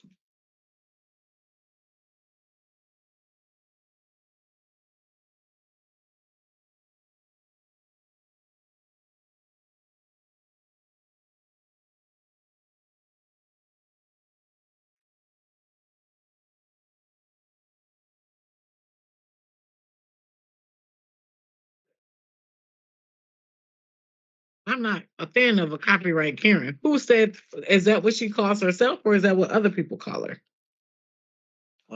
The copyright character was called by John. I also call her a YouTuber. Okay. And not to be mistaken, I don't know what was with the one of the biggest his idiots.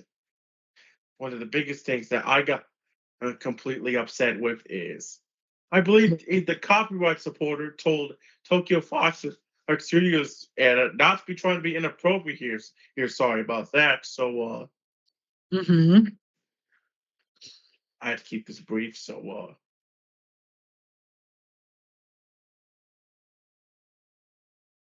I believe this copyright support told Tokyo Fox Studio was telling him that she can and do.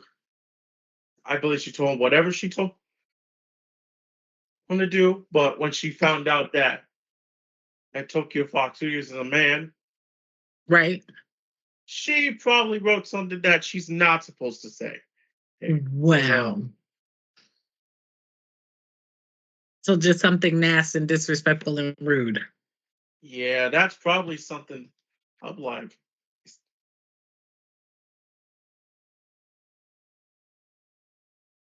Well, yeah, that was like, yep, this is the last straw. And if you, and so yeah, she gets a community guideline struck. Until then, she gets terminated. It, it thanks to me, because I mean I had to do the right thing of terminating the copyright character, and after what she tried to do. Some of my friends Oh. on YouTube. I mean, Cody's my friend on YouTube, along with Daniel Napoli. Uh-huh. William from Top Gun Maverick in 2010. And this got me completely annoyed when what I was trying to think. I thought that copyright support was nice, but nope, she just had to be discussed. And Wow. this got me pretty annoyed. Yeah. Well, I can see how that's very annoying. And when we're talking about freedom of speech, does she have a freedom of speech? Does she have the right and ability to do that? Is that a problem for her? Yeah. You're saying she's taking down people's copyright information, right? Well, she has been abusing. She has been. Well, I mean, for some reason, she is. It's like I'm like she's been doing this for several times, thinking that the copyright supporter is their guardian or their mother for no reason. I find that. Well, she's a. Well, about that copyright, Karen, that's a terrorist. I agree. I agree. I don't know what we can do.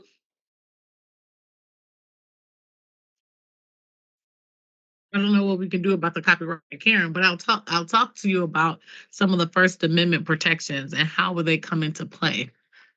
So Blitzchung, that controversy was a prominent, was a very well-known example of a Hong Kong pro gamer, Blitzchung, who was expressing support for a pro-democracy movement during a live stream. And there were some questions about there being an appropriate balance between political expression and the platform rules.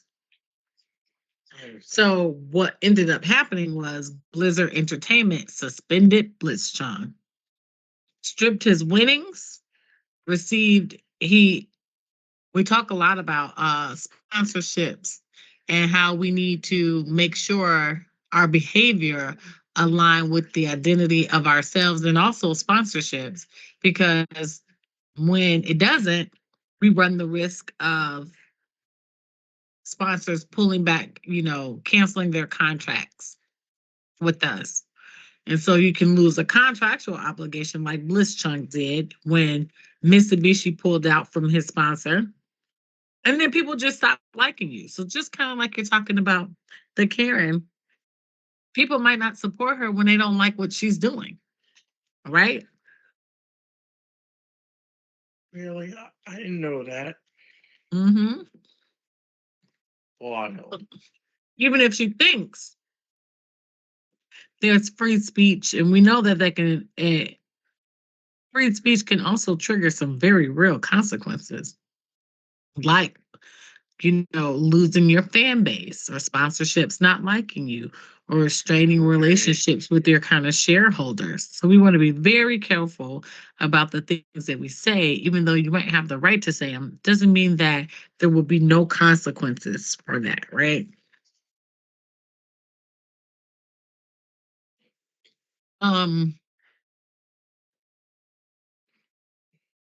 Can you think of an example of where a very popular person made some like negative comments and then lost a lot of support? I know one person in particular it has happened to. Mm, I don't know. No. Do you know Kanye West? Kanye West. Yeah. Do you know him? Of course, I knew Kanye West. Mm-hmm. I mean, Well, he's been doing. I mean, he's one of the supporters I made. He is pretty funny, but I mean, Mhm. Kim and Kanye West and the Kardashians. Well, remember that? Mhm. Yeah, I remember that. Well, Kanye West made some very negative comments, Why did he do and that? his Yes, negative comments cost him. It cost him some sponsorships with Adidas, and it cost him some of his that's a fan bad base. idea. It's a bad idea. So we want to be very careful. And we also have my next example is T1 Fakers harassment controversy. So Pete Faker is a star player of T1s, and a fan started targeting them with racist and abusive comments after he lost the match. T1's That, management responded I by mean, tightening some of the rules on player fan interactions. Go ahead. I mean, for some reason, he did had a good life first before he did something bad, and Yeah. by getting negative comments, things like that. Hmm. So when you go to work, so T1 is playing in the match. When he lost, people started making very racist comments. Do you think that when you go to work, you should be subject to that kind of behavior? I mean, if you had to shake off the negative comments, well, you have you have to make better choices before or commenting. Yeah, you should. But what if someone is making the comments to you? What do you think you can do about that? If Make the anything. right decision Mm-hmm. and just if you see some negative comments about you, well, you may want to either remove that comment or yeah, I recommend remove that comment. Remove that comment. Yeah. So when you're working for people, if I go to work, I shouldn't expect to be abused, right? If I'm working for a company, then I think they should protect me too from those kind of negative comments. So what we can do also um, is implement some policies and procedures that let fans know that this kind of behavior will not be tolerated, right? Even if it's a public interaction. Let's say you go to a basketball game. Can you run out on the basketball court and start yelling racist comments to the players? No, you can't do that. No. What do you think will happen? Well, I believe if the referee he's you doing something that you're not supposed to do, well, you could get a technical foul. Or you can get kicked out of the game, right? If you are a fan, you can get kicked out of the building and maybe they won't let you come back, right? Okay, Do you right. want that to happen? I would not. Me either. In my opinion, just like just walk away. Just walk away. Just walk away. Just walk away.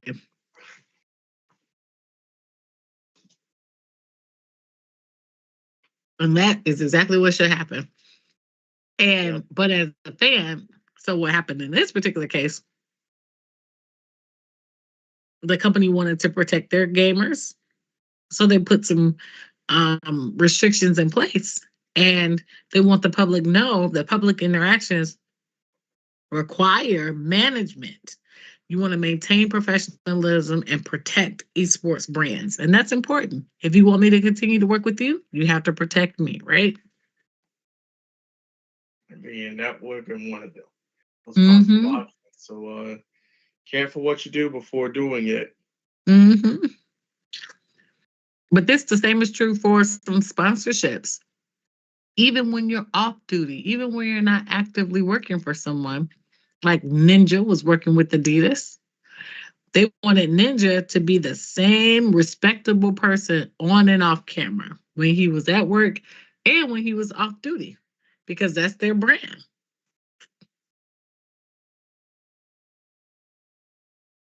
Did you know you're held to a higher standard by your sponsors? Um,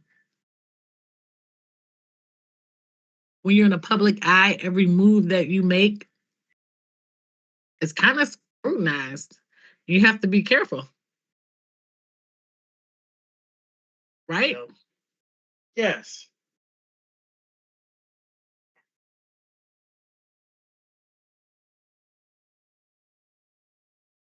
So, kind of similar to like Kanye West, Adidas expected him to be professional, maintain professionalism, and not to say discriminatory or inflammatory comments or inappropriate comments, and he did, and he lost his sponsorship. So you have to really think about that. Oh, even though you have a right to free speech, it doesn't mean your speech will not have consequences. Yeah. So Carlos Rodriguez of G2 Sports CEO, he's the CEO. He was the former CEO of G2 Sports. He posted a video partying with an influencer, Andre Tate. And a lot of people did not respect or like Andre Tate for some of the negative things that he did. And his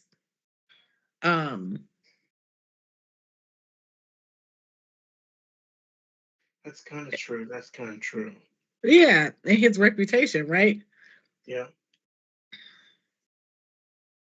So he has a reputation of being misogynistic. And he once said, women should bear the responsibility of a sexual assault. That would be something. That's something. He was indicted on charges, doing kind of bad behaviors like that. He was held accountable, exploiting women and things of that nature. So if you see your favorite superstar with someone who has that horrible reputation, what do you think about your superstar? What do you think about the other person, right? It might give you a negative impression of the person who would spend your money to go see. Maybe I'm less likely to do that because now I know that, or I believe that you might align with those beliefs, that same thought process. Here, Carlos Rodriguez receives so much backlash. So, and even though he initially tried to defend himself, he resigned as the CEO. He resigned. He quit because he knew it was damaging to his reputation and to his company, the organization. If he wanted the organization to survive, people did not want to see him in charge because his behavior was so poor. So even as a leader of an organization, you have to be very cautious about how you represent yourself. And although you think you have a right and a freedom to do this, in reality, you really don't, right?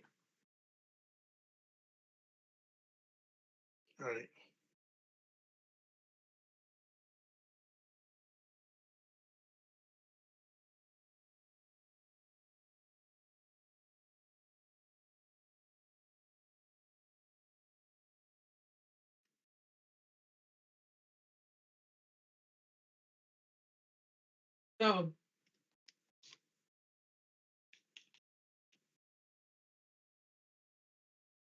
do you have any questions about that, Elijah?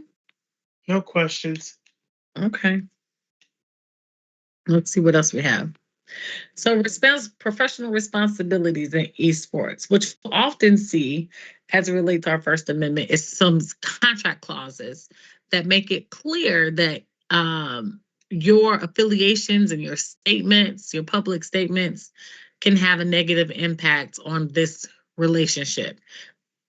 So, here's a simple contract clause. The player agrees to refrain from making any public statements that are defamatory, discriminatory, or damaging to the team, its sponsors, or its affiliates. Breach of this clause results in the termination or suspension.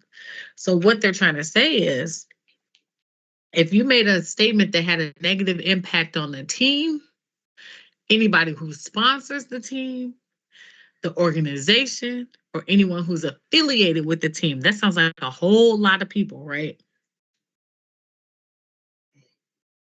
If you make a negative comment about any of those people, then, or a negative comment that might impact any of those people, then you run the risk of terminating or this contract being terminated or you being suspended because you breached this clause. This is this is kind of standard contract language. This is a great example on how contracts have addressed freedom of speech and let you know that although freedom of speech exists, there are some limitations. Okay. Okay.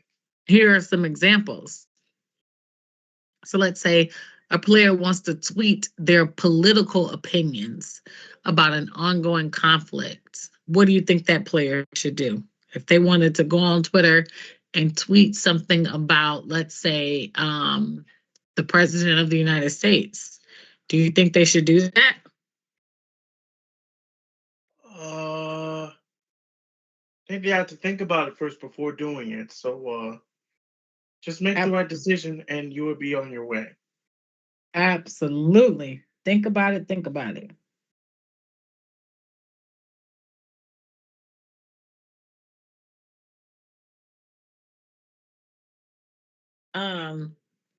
Think about it. Think about how the impact it will have, whether it will be viewed as negatively, objectively negatively. Maybe do you think it's offensive? Do you think it's, appropriate? And if it's inappropriate or it might offend people, you might not want to do it because it's going to cause you to breach your clause in your contract and might lead to suspension or termination. Right. Scenario 2, a teammate's inappropriate comment goes viral and fans blame the entire team. How should the team respond publicly while protecting its brand? What do you think? They have to bring out good facts on why their child should be why their brand should be alive and not be gone. Because if they made a stupid response, well, the others can get away with it and yours could be taken down. Absolutely. Absolutely. And they have to say, hey, maybe our vision we don't share the same views as this particular teammate. We apologize for his misjudgment. We've addressed the issue because you want to do what we call damage control, right? You want to make sure that we're not engaging in this behavior again, and we keep our sponsors. We can keep the people that support us because that matters a whole lot, right? Yes. Yeah. So sometimes the player may face harassment online and feel the need to speak out publicly. Do you think the player should speak out publicly if they're being harassed? What do you think? I mean, they have to they have to. I mean, if the crowd doesn't believe them, well, explain with them fun facts and see why the person's going through a lot of trauma. Right. Well, what we don't want to do though is um respond back in a negative way. We want to, you Positive can ways address is more appropriate. positive ways to respond, right? Okay.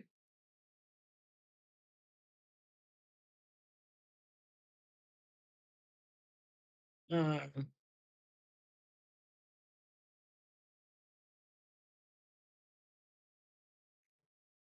so we always want to be cognizant of what we say in public, whether or not those comments will have a negative impact on our relationships or people that we're close to, our business relationships, maybe anyone that will be offended by those comments and what we say and how we say it. It's okay to share your personal opinions and views, but as a public figure, we know that a lot of people can hear those views and a lot of people can hear those opinions. So we want to be cautious if we know that it might have a negative impact on our team or our contractual obligations or relationships, because this is how I get paid too, right? And you want people to continue to be around you. So if you want to continue to have those positive relationships, we just have to continue to ensure that we are not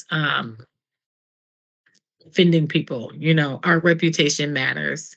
Our reputation should align with our sponsorships, reputation and expectations, or we run that risk. So although you do have a right to free speech, you have a right to say the things you want, those comments often can still have consequences. And then there are limitations. If you're making negative comments about someone that are racist, you know, it could be hate speech and you can be held accountable. If you're making negative comments about someone or you're consistently bothering someone and they're asking you not to and communicating with them and it's unwanted communications, we can be harassing them. Again, it's not just a rule violation, these could have legal consequences, right? The same thing with doxing. Yeah, it's okay if you have information, but you can't share it on the World Wide Web because you put other people in danger and at risk. So at the end of the day, you have a right to free speech, but we also have an expectation of privacy and protection. And so we've implemented practices where someone can be held accountable for the things that they say. And we really need to think about what we say. Okay. That makes sense, Elijah? Yeah, that makes sense. Okay, okay. Well, we finished a little early. I'll give you a bit of a break before Aramis comes, okay? You can Okay. continue working on.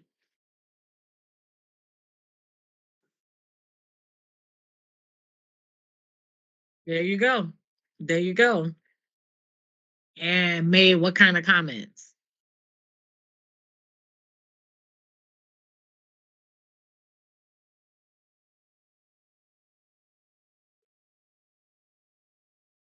Oh,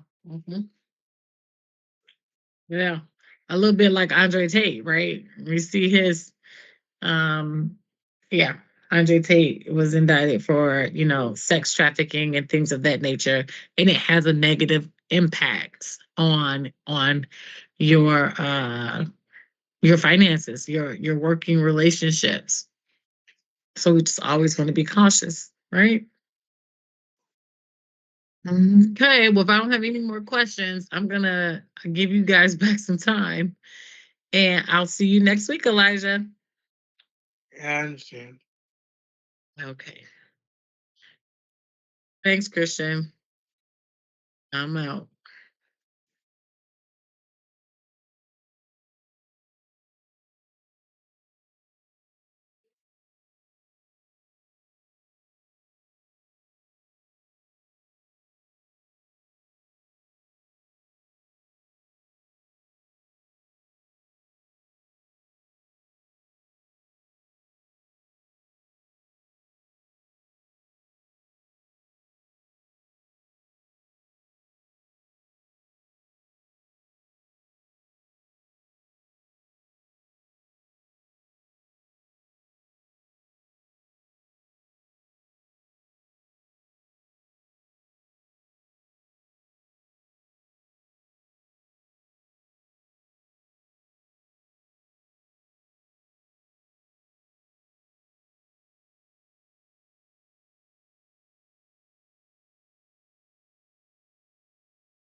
talk about even more drum patterns. I know that we have gone through this a lot, but I want to get this burnt in your brain as much as we can. So right now, what I'm going to do, I'm going to play a video. It's like 13 minutes long, and then from there, um, give me 1 second.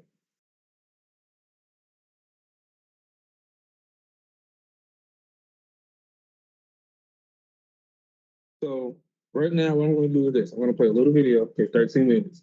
Talking about drum pattern, different styles of drum pattern, this, that, and the third. And then after that, I'm going to show you on the whiteboard exactly what I'm talking about with spacing with the drum patterns and your channel rack. And then if you was in class, talk about pretty much, I'll give you time to work on your production. But after that, I'm going to play another video, do another part of the lecture, and then I'm going to end class. So the time to play, now I put the plan. So let me just get this video up and running. Second.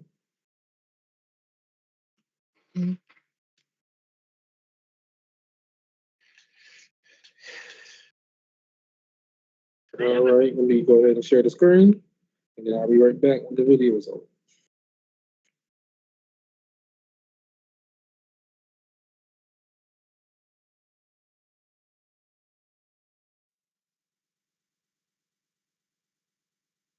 Talk about the different levels of building drum patterns and walk you through beginner, advanced, and expert drum pattern techniques and how to build each.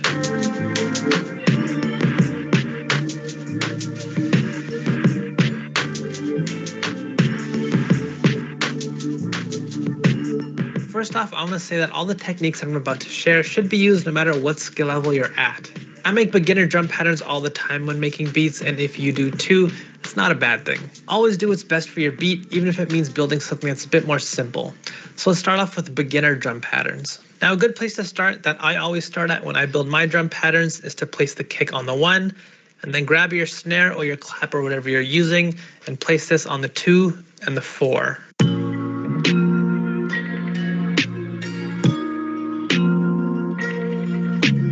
Now, when I say the 2 and the 4, what I mean is to count how many groups of colored squares you have.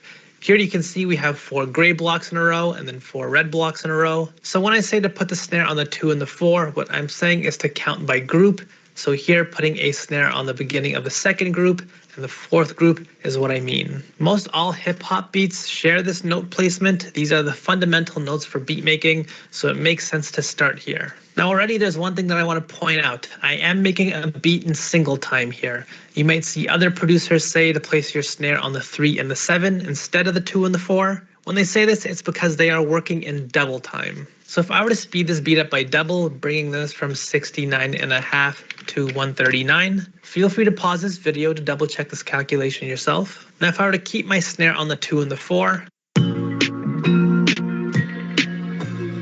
this drum pattern sounds way too fast. Only a robot could rap this fast.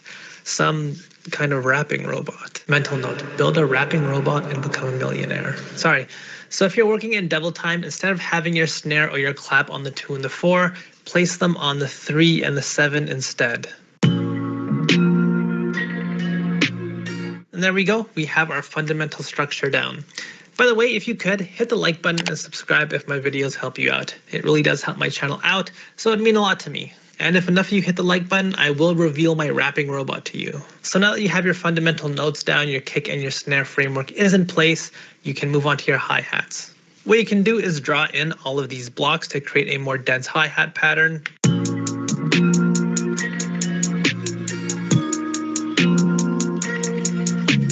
Or you could draw in every other block to create something that's not quite as dense.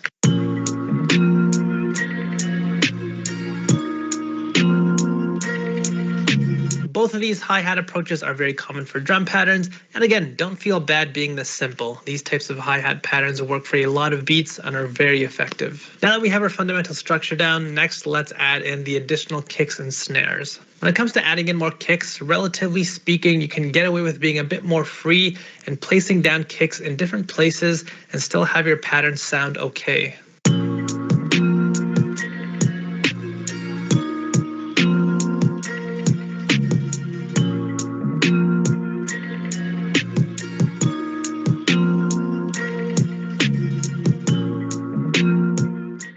snare though, this is a bit less true. It can sound very jarring placing your snares as freely as we did with the kicks, so my advice with beginner drum patterns is to be a bit more conservative with your additional snares.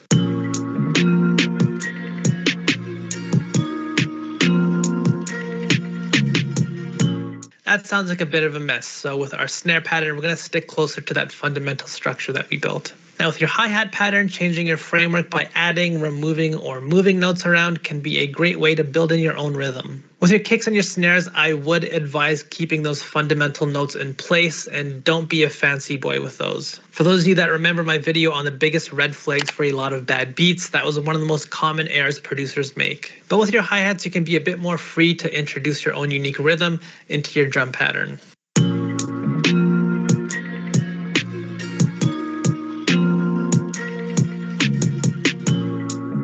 So those are some beginner drum pattern ideas. Let's move on to the more advanced drum pattern ideas next. Here we'll start to get a bit more detailed with our tools, our sounds, and our note placement. Firstly, I would recommend moving on from using the channel rack. It can be a far better idea to use the piano roll instead because it offers up the ability to get far more detailed. Let me show you how. We can start this pattern off the exact same way as our beginner drum pattern by placing a kick on the 1 and then the snare on the 2 and the 4. So here I'm just going to repeat the same pattern over and over again.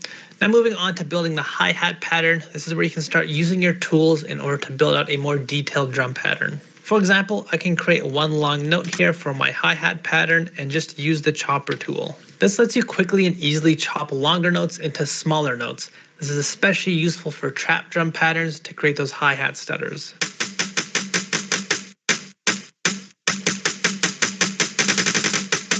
Another very important tool is velocity control. Using the exact same velocity for all of your notes can make your drum pattern sound stiff and very programmed, which isn't necessarily always a bad thing depending on the type of beat you're making, but here this will sound unnatural since I'm going for more of a boom bap aesthetic. So I'll change the velocity of these notes like so. And I can use my piano roll shortcuts to quickly repeat this pattern over and over again, so I don't have to manually draw in my velocity notes like a real idiot. So controlling the velocities of your notes can really help you elevate your drum patterns. I know some people really advocate for using the randomizer. This is a tool that lets you quickly and easily randomize the characteristics of your notes, like the panning or the velocity. Personally, I think these characteristics are very important and can be used to create very specific feels for your drum pattern. So I recommend being a bit more manual and hands-on to craft exactly what you want instead of just depending on a randomizer. Another idea to play with is the timing of your notes. Instead of having your notes all hit perfectly on grid, pushing some notes slightly off grid can be a better fit for your beat. Again, instead of sitting here like a real dumbbell, a real bird brain, manually moving these notes one by one, I can use a tool to do this. So here I'm in my quantizer, and depending on the preset or template that I use, it can slightly push your notes off grid. By the way, if you want a full walkthrough of all the shortcuts that I'm showing you right now, I made a full video on this very topic that should be showing up in the corner right now. And by the way, this same off-grid, unquantized feel can be used for your other sounds as well. For my kick pattern, I'm going to add a few extra notes like I did last time. But once again, I'm going to get slightly more detailed. I'm going to take some of these notes and push them slightly forward so they hit late.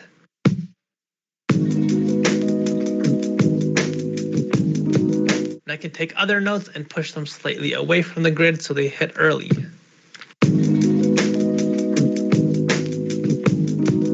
I recommend playing with both ideas, pushing some notes forward, others backwards, and see which one you like better and what fits with your beat. Now, one thing you might have noticed is that I changed the velocity of some of these kick notes as well and drastically reduced how loud some of them are. These notes, which are at a much lower volume, are called ghost notes. They aren't necessarily meant to have the same presence and loudness as our main notes, but these can yet again help you add more detail into your drum pattern.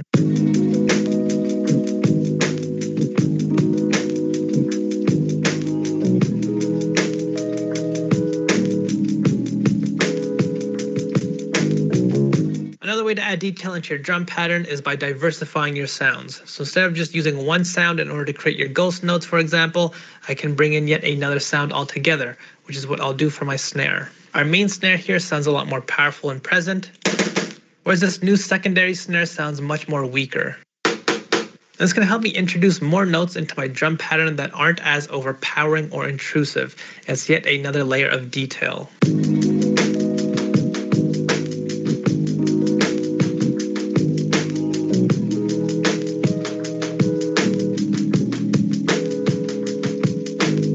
You'll notice that I'm doing some layering here as well to reshape how my original snare sounds. Using multiple drum sounds and playing around with layering certain drums and not layering others can be a great way to add detail into your drum pattern as well. And I can use the same approach with my hi-hat pattern. Here I'm just going to grab another hi-hat.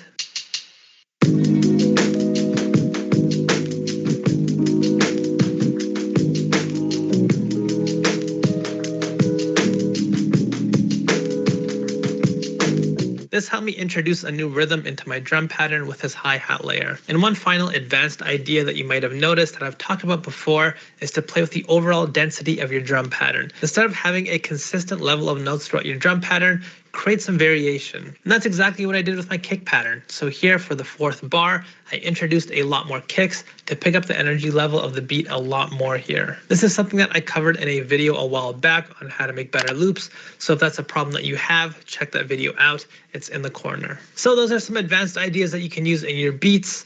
Next, let's move on to the expert level drum patterns. These ideas can be really difficult to pull off, and it's going to be somewhat dependent on the beat that you're making. With this beat, I'm going to start by building out my drum pattern even before I introduce my musical instrumentation. The reason being, the drum pattern that we're going to build is going to be pretty complex. So starting off with the more complex, dense piece of your beat and shaping your other sounds around that can help. Now, one expert idea that you can try is to completely forego using the fundamental note structure that I showed you.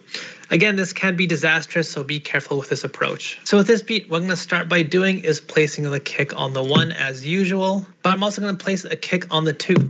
I'll also build this kick pattern out a bit more by using the exact same ideas that we have already covered. Again, as you can see, I played with the velocities as well as the timing of my kicks. Next, I have this clap, which I'm going to place on the 3 and the 4. And then for the next bar, I'm going to push that clap that's set on the 4 a few steps off.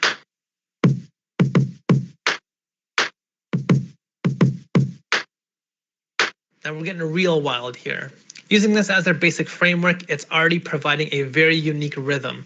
So let's go ahead and approach our hi-hat pattern with the same idea of just foregoing that fundamental note placement.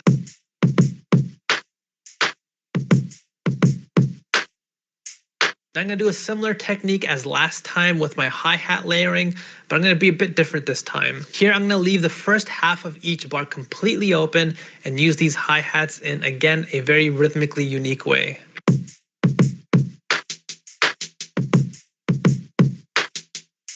Usually hi-hats are used to build a more consistent rhythm in your beat, but by using them in this inconsistent way, I've just built something a little bit more unique. Another technique to use for your drum patterns is using more unique sounds. So for example, I'm going to use this tom here. Toms are typically not used as the core sounds when you're making beats, but again, using unusual sounds like these can really help add a new dimension to your drum patterns.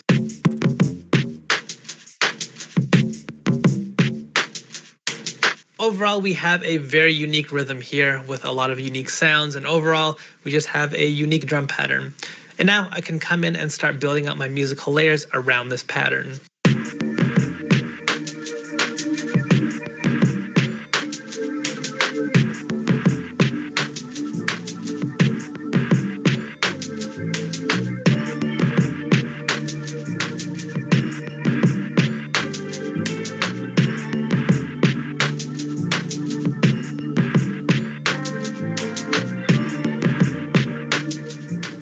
So as you may have noticed, the other sounds in this beat are very simple with how I constructed the patterns. I'm trying to avoid using dense rhythmic patterns with these sounds just because my drum pattern itself is just so unique. So here can be a better idea to be a bit more simple with my other patterns. Balance is always key. So those are the 3 levels of drum patterns. By the way, if you want some more unique ideas for drum patterns like this one that I just showed you, I did an entire video on unique drum patterns that many people have enjoyed. That should be showing up on the screen right now. I highly recommend checking it out. But if you enjoyed this video, like and subscribe.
drum-related tutorials on my channel, which by the time of recording has gained over 100,000 views. And since 99% of all the comments that I get on my channel are either mix or drum-related, I figured it was only right to make a fresh tutorial for y'all. So in today's video, I'm gonna cut short on the sample making part and lay all the focus on the drums. That means that after watching today's video, you should have no more problems laying down hard drum patterns that stand out. So let's not waste any more time. Let's get right into it. Let's get it. So like I said in the intro, I'm gonna cut short on the sample making part. So that's why I got the sample pulled up right here. Well, it's probably one of the best samples I made this year. It's a little preview.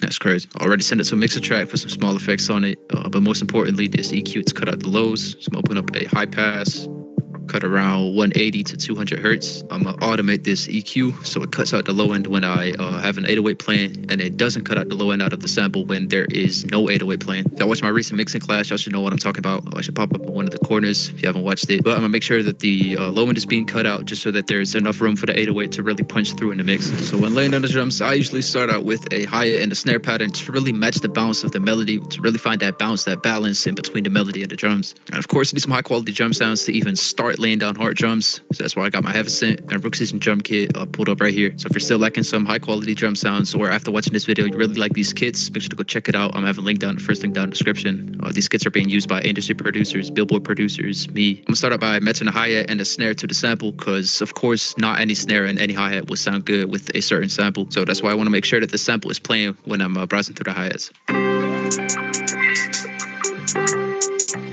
That one works.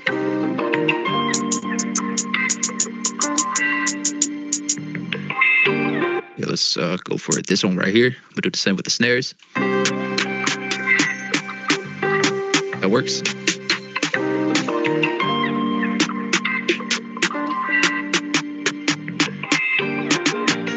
Also go for that one. So next one, I selected the sounds that I like. I always like to start out with a two-step hi-hat, like I said, to really find that bounce. So I'll make sure that this is online.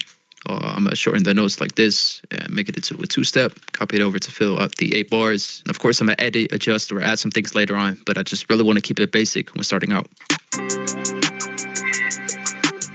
Like that. Really get that bounce going, feel me?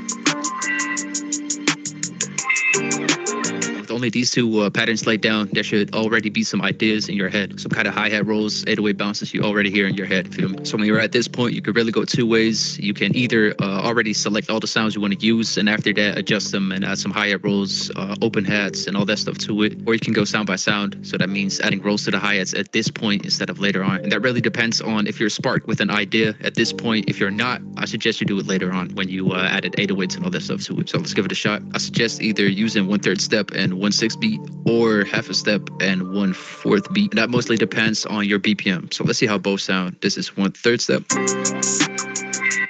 And let's go for half a step. I think this sounds better since the 1/3 step is quite fast for 170 BPM. So I'm gonna stick to half a step and 1/4. And when laying down hi-hat rolls, I usually like to find pockets in the sample, you feel me? So pockets in the sample where it's not too much going on so it doesn't get too busy. So a great position for a hi-hat roll is usually around the second clap right here. Sounds good like 99% of all times. It's a great position right there. Right in front of a snare, also a great one. Can also extend this like that. I think this one right here sounded pretty good. But to kind of spice it up a little bit, of course you can pitch it down a couple notes. I always like to turn it down just a little bit. Also add this note to it, or in front of the roll right there.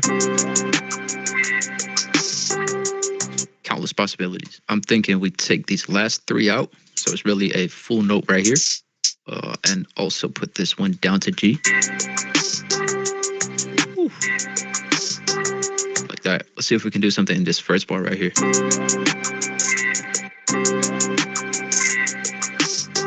This roll right here kind of introduces this roll since it's the same note distance.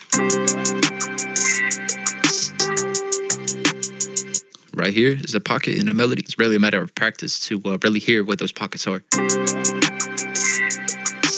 So right here. You can also decide to cut those last notes out, kind of adds even more bounce to it. Yeah, right here is another spot. If you really want to go all out when it comes to drum bounce, you can decide to cut some notes out. This doesn't sound good all of the times, but sometimes it does, so let's try it out.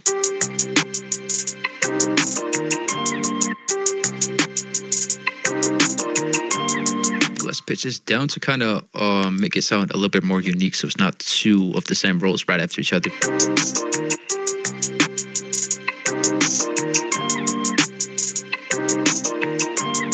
Yeah, it sounds a lot better. Kind of complements this gap that we got right here too.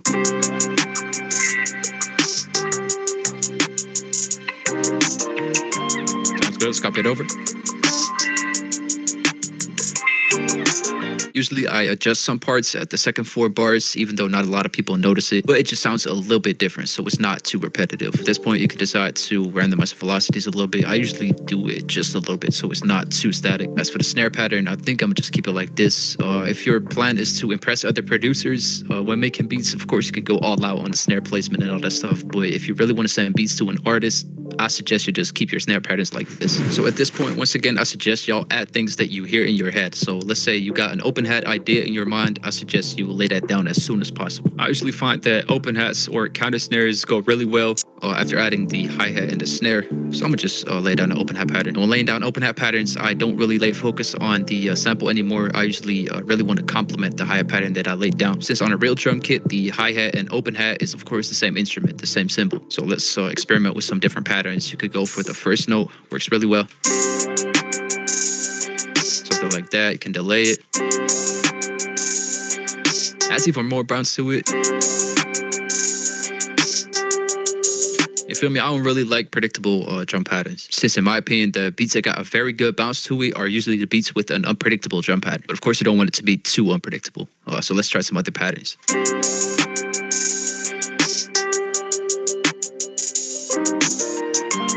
Yeah, I like how that sounds. You can see if we copy this over. We took out this first note, we kept the second note, but we added this accent note at the end. So it's kind of predictable, but not at the same time. Let's turn down the open hat just a little bit so the hi-hat is a little bit louder, since the hi-hat is a little bit more important than the open hat in the mix. And also decide to pan things to the left or right. Pan the open hat to the left. Like that. Next time I add a counter snare to it. Just because counter snares add a lot more bounce to the drums. So a counter snare pattern that always works is the first counter snare right here after the first bar. These 2 notes right there always work. Same right here. Feel me? But in my opinion, that's a little predictable. So for example, I could take out this first note.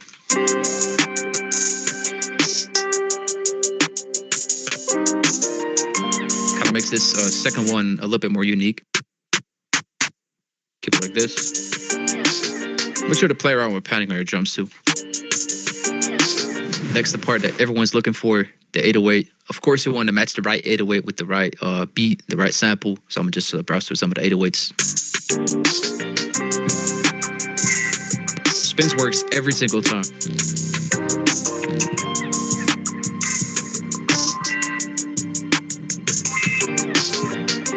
I think I'm gonna just go for a spins, just for the sake of this tutorial, you feel me? Like, I don't want to make it more complicated than it already is. So for the 808, first off, I always like to play around with the out knob a little bit. A short 808 could sound good on your beat, or a longer 808 might sound better. So make sure to play around with the out knob on your 808s. Next, probably the most important part of laying down 808 patterns is to stay in the scale and follow the root notes of your sample. So this melody is in C minor, so make sure to select the root note and the scale right here. Next, in the end of the sample, I know that I put the bass pattern like that. So I'm gonna layer the drum pattern on top of that bass. I'm gonna mute all the sounds except the 808, and I'm gonna make sure that I got the right root notes in front of me.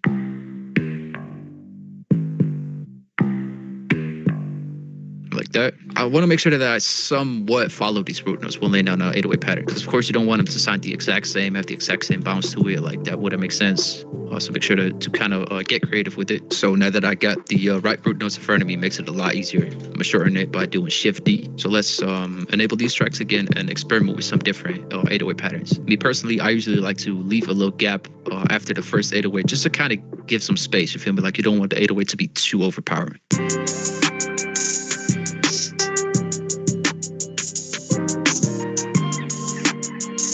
Can also decide to add some double notes to it.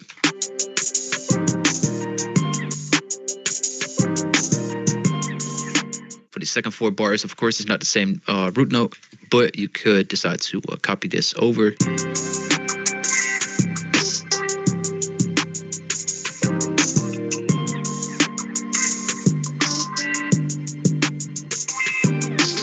For this pattern, I think I'm gonna add or adjust some notes at the second 4 bars, but I'm satisfied with the first 4.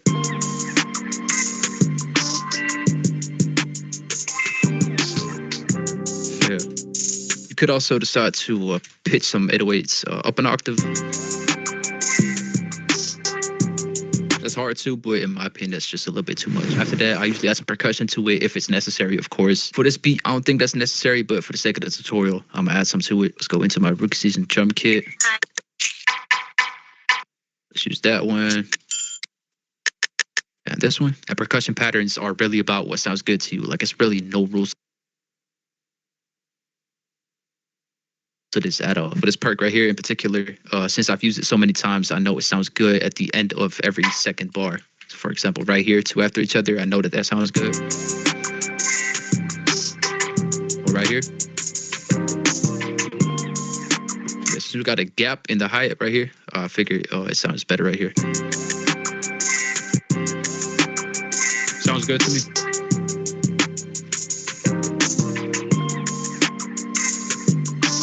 Like whatever sounds good to you, do it. I have a Asante drum kit. You also got some crashes that usually kind of adds more impact to the first bar, just laying down a crash. Yeah. Yeah, sounds better. Also, when mixing the drums, make sure to add some effects to the jumps if necessary. So for example, with percussion, I always like to pan it out or add some reverbs and delays to it. So let's see how this sounds pan to the right. Add it to the left.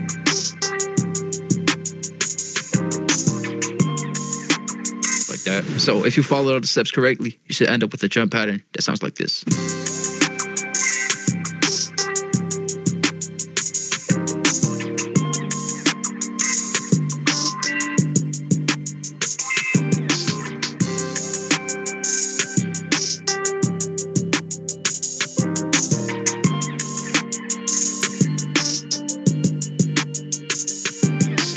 That right there is my approach to laying down hard drum patterns. If you found this video helpful, don't forget to subscribe to the channel, like the video, check out my drum kits, all that stuff. Also, if you got any questions or suggestions, make sure to let me know in the comments down below. And All right, shout out to Dirty. Really good, cool dude. My cousin actually met him before. Got some drums from him and everything. Really cool dude.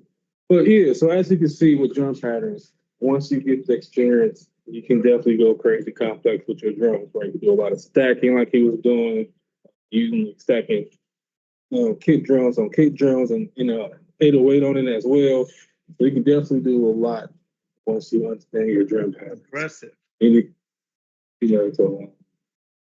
took me a while, like I said, it took me a while to understand. It took me probably like a week and a half, maybe 2, to just really understand what drum patterns, like how to set it up. And then once I figured it out, it was pretty much just understanding how to add instrumentation. And once you did that, it was pretty much how to, finalize your beat. And then also understand you can do things like post-production. So, once you do a lot of beats, like once you get hands-on with FL Studio, it's pretty easy. Like it's pretty easy for you to do at that point.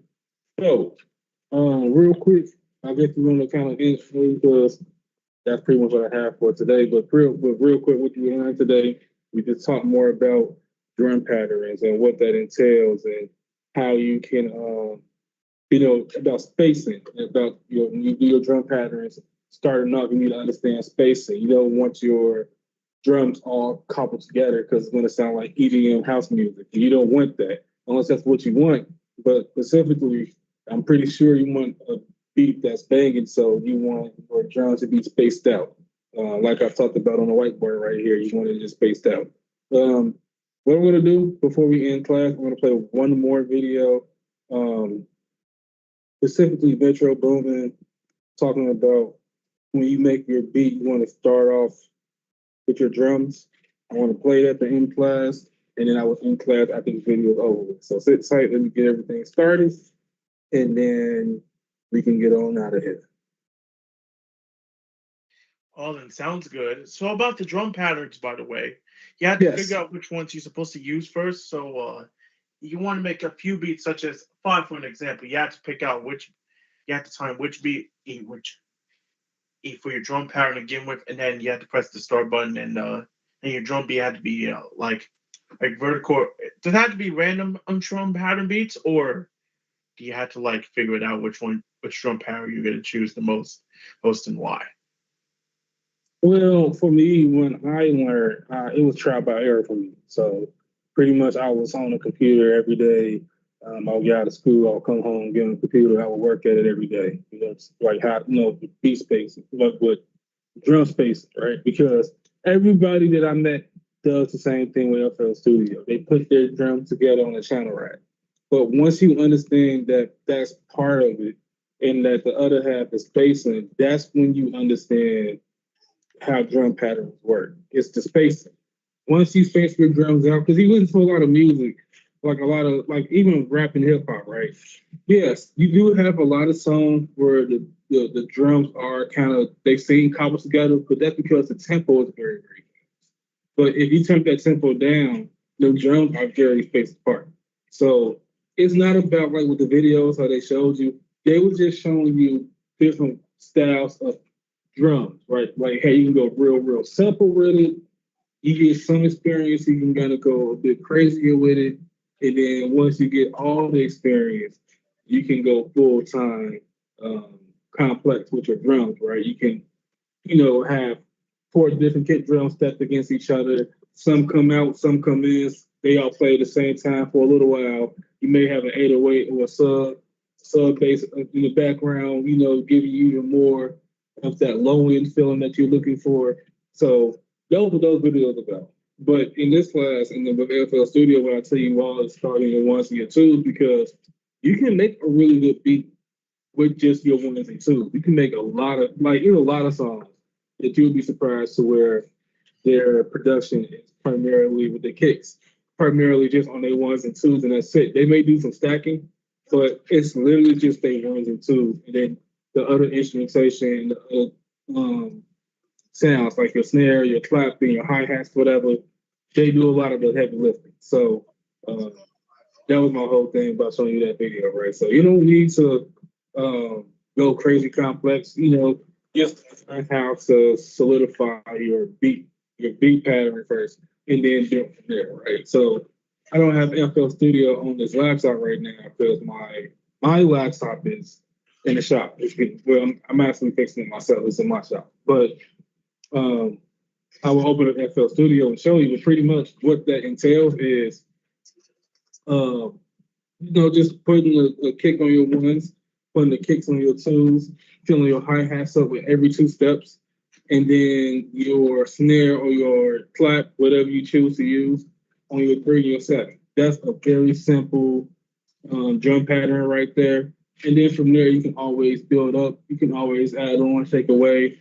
That's when you start experimenting. That's when you experiment and you understand, like, hey, okay, I like how this sounds, but what if I put a drum here? What if I put a snare right here? Okay, my drum pad is solidified. How about I get the MIDI keyboard and I start playing sounds, which is what we will be doing next week. We will be bringing out the keyboard and I will be playing some sound on the keyboard and everything. And I will tell you how to start the instrumentation. We will go over the money chords, so 4 or 5 chords, really quickly. And then I'm not gonna play the video. For the video. But yeah, last is next week we will definitely go over the money chords. I'll bring up the MIDI keyboard and I will show you your chords, and I will also show you just some tips and tricks that I learned, right? Each was my best friend learning how to play certain keys, how to play certain songs, because um, a way for you to get good at playing the piano, if you don't know how to play, it's pretty much just learning how to play the chords of certain songs. And from there, you will develop your ear to pretty much play by ear. So a lot of songs, you will understand like the note and the key that it is, or just the tone that it is, and you would go based off of that and play around with your keyboard to get that tone to play that sound. So that is how I learned. I don't know how to play the piano. I just know certain tones and I know what to look for.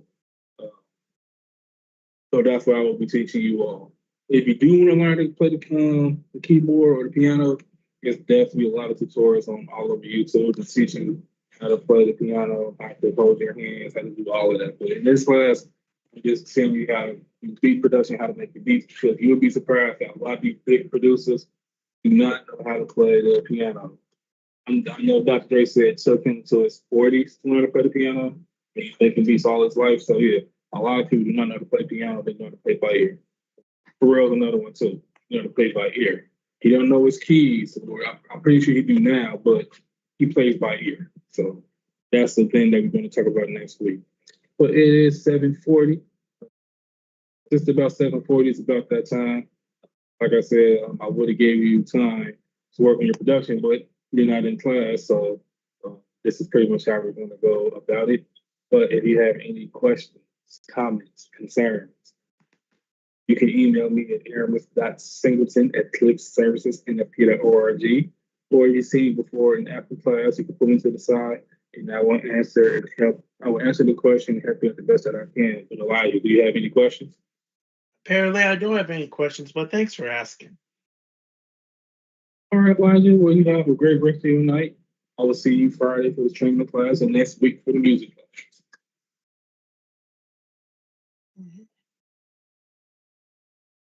All right, Elijah. Have a great night.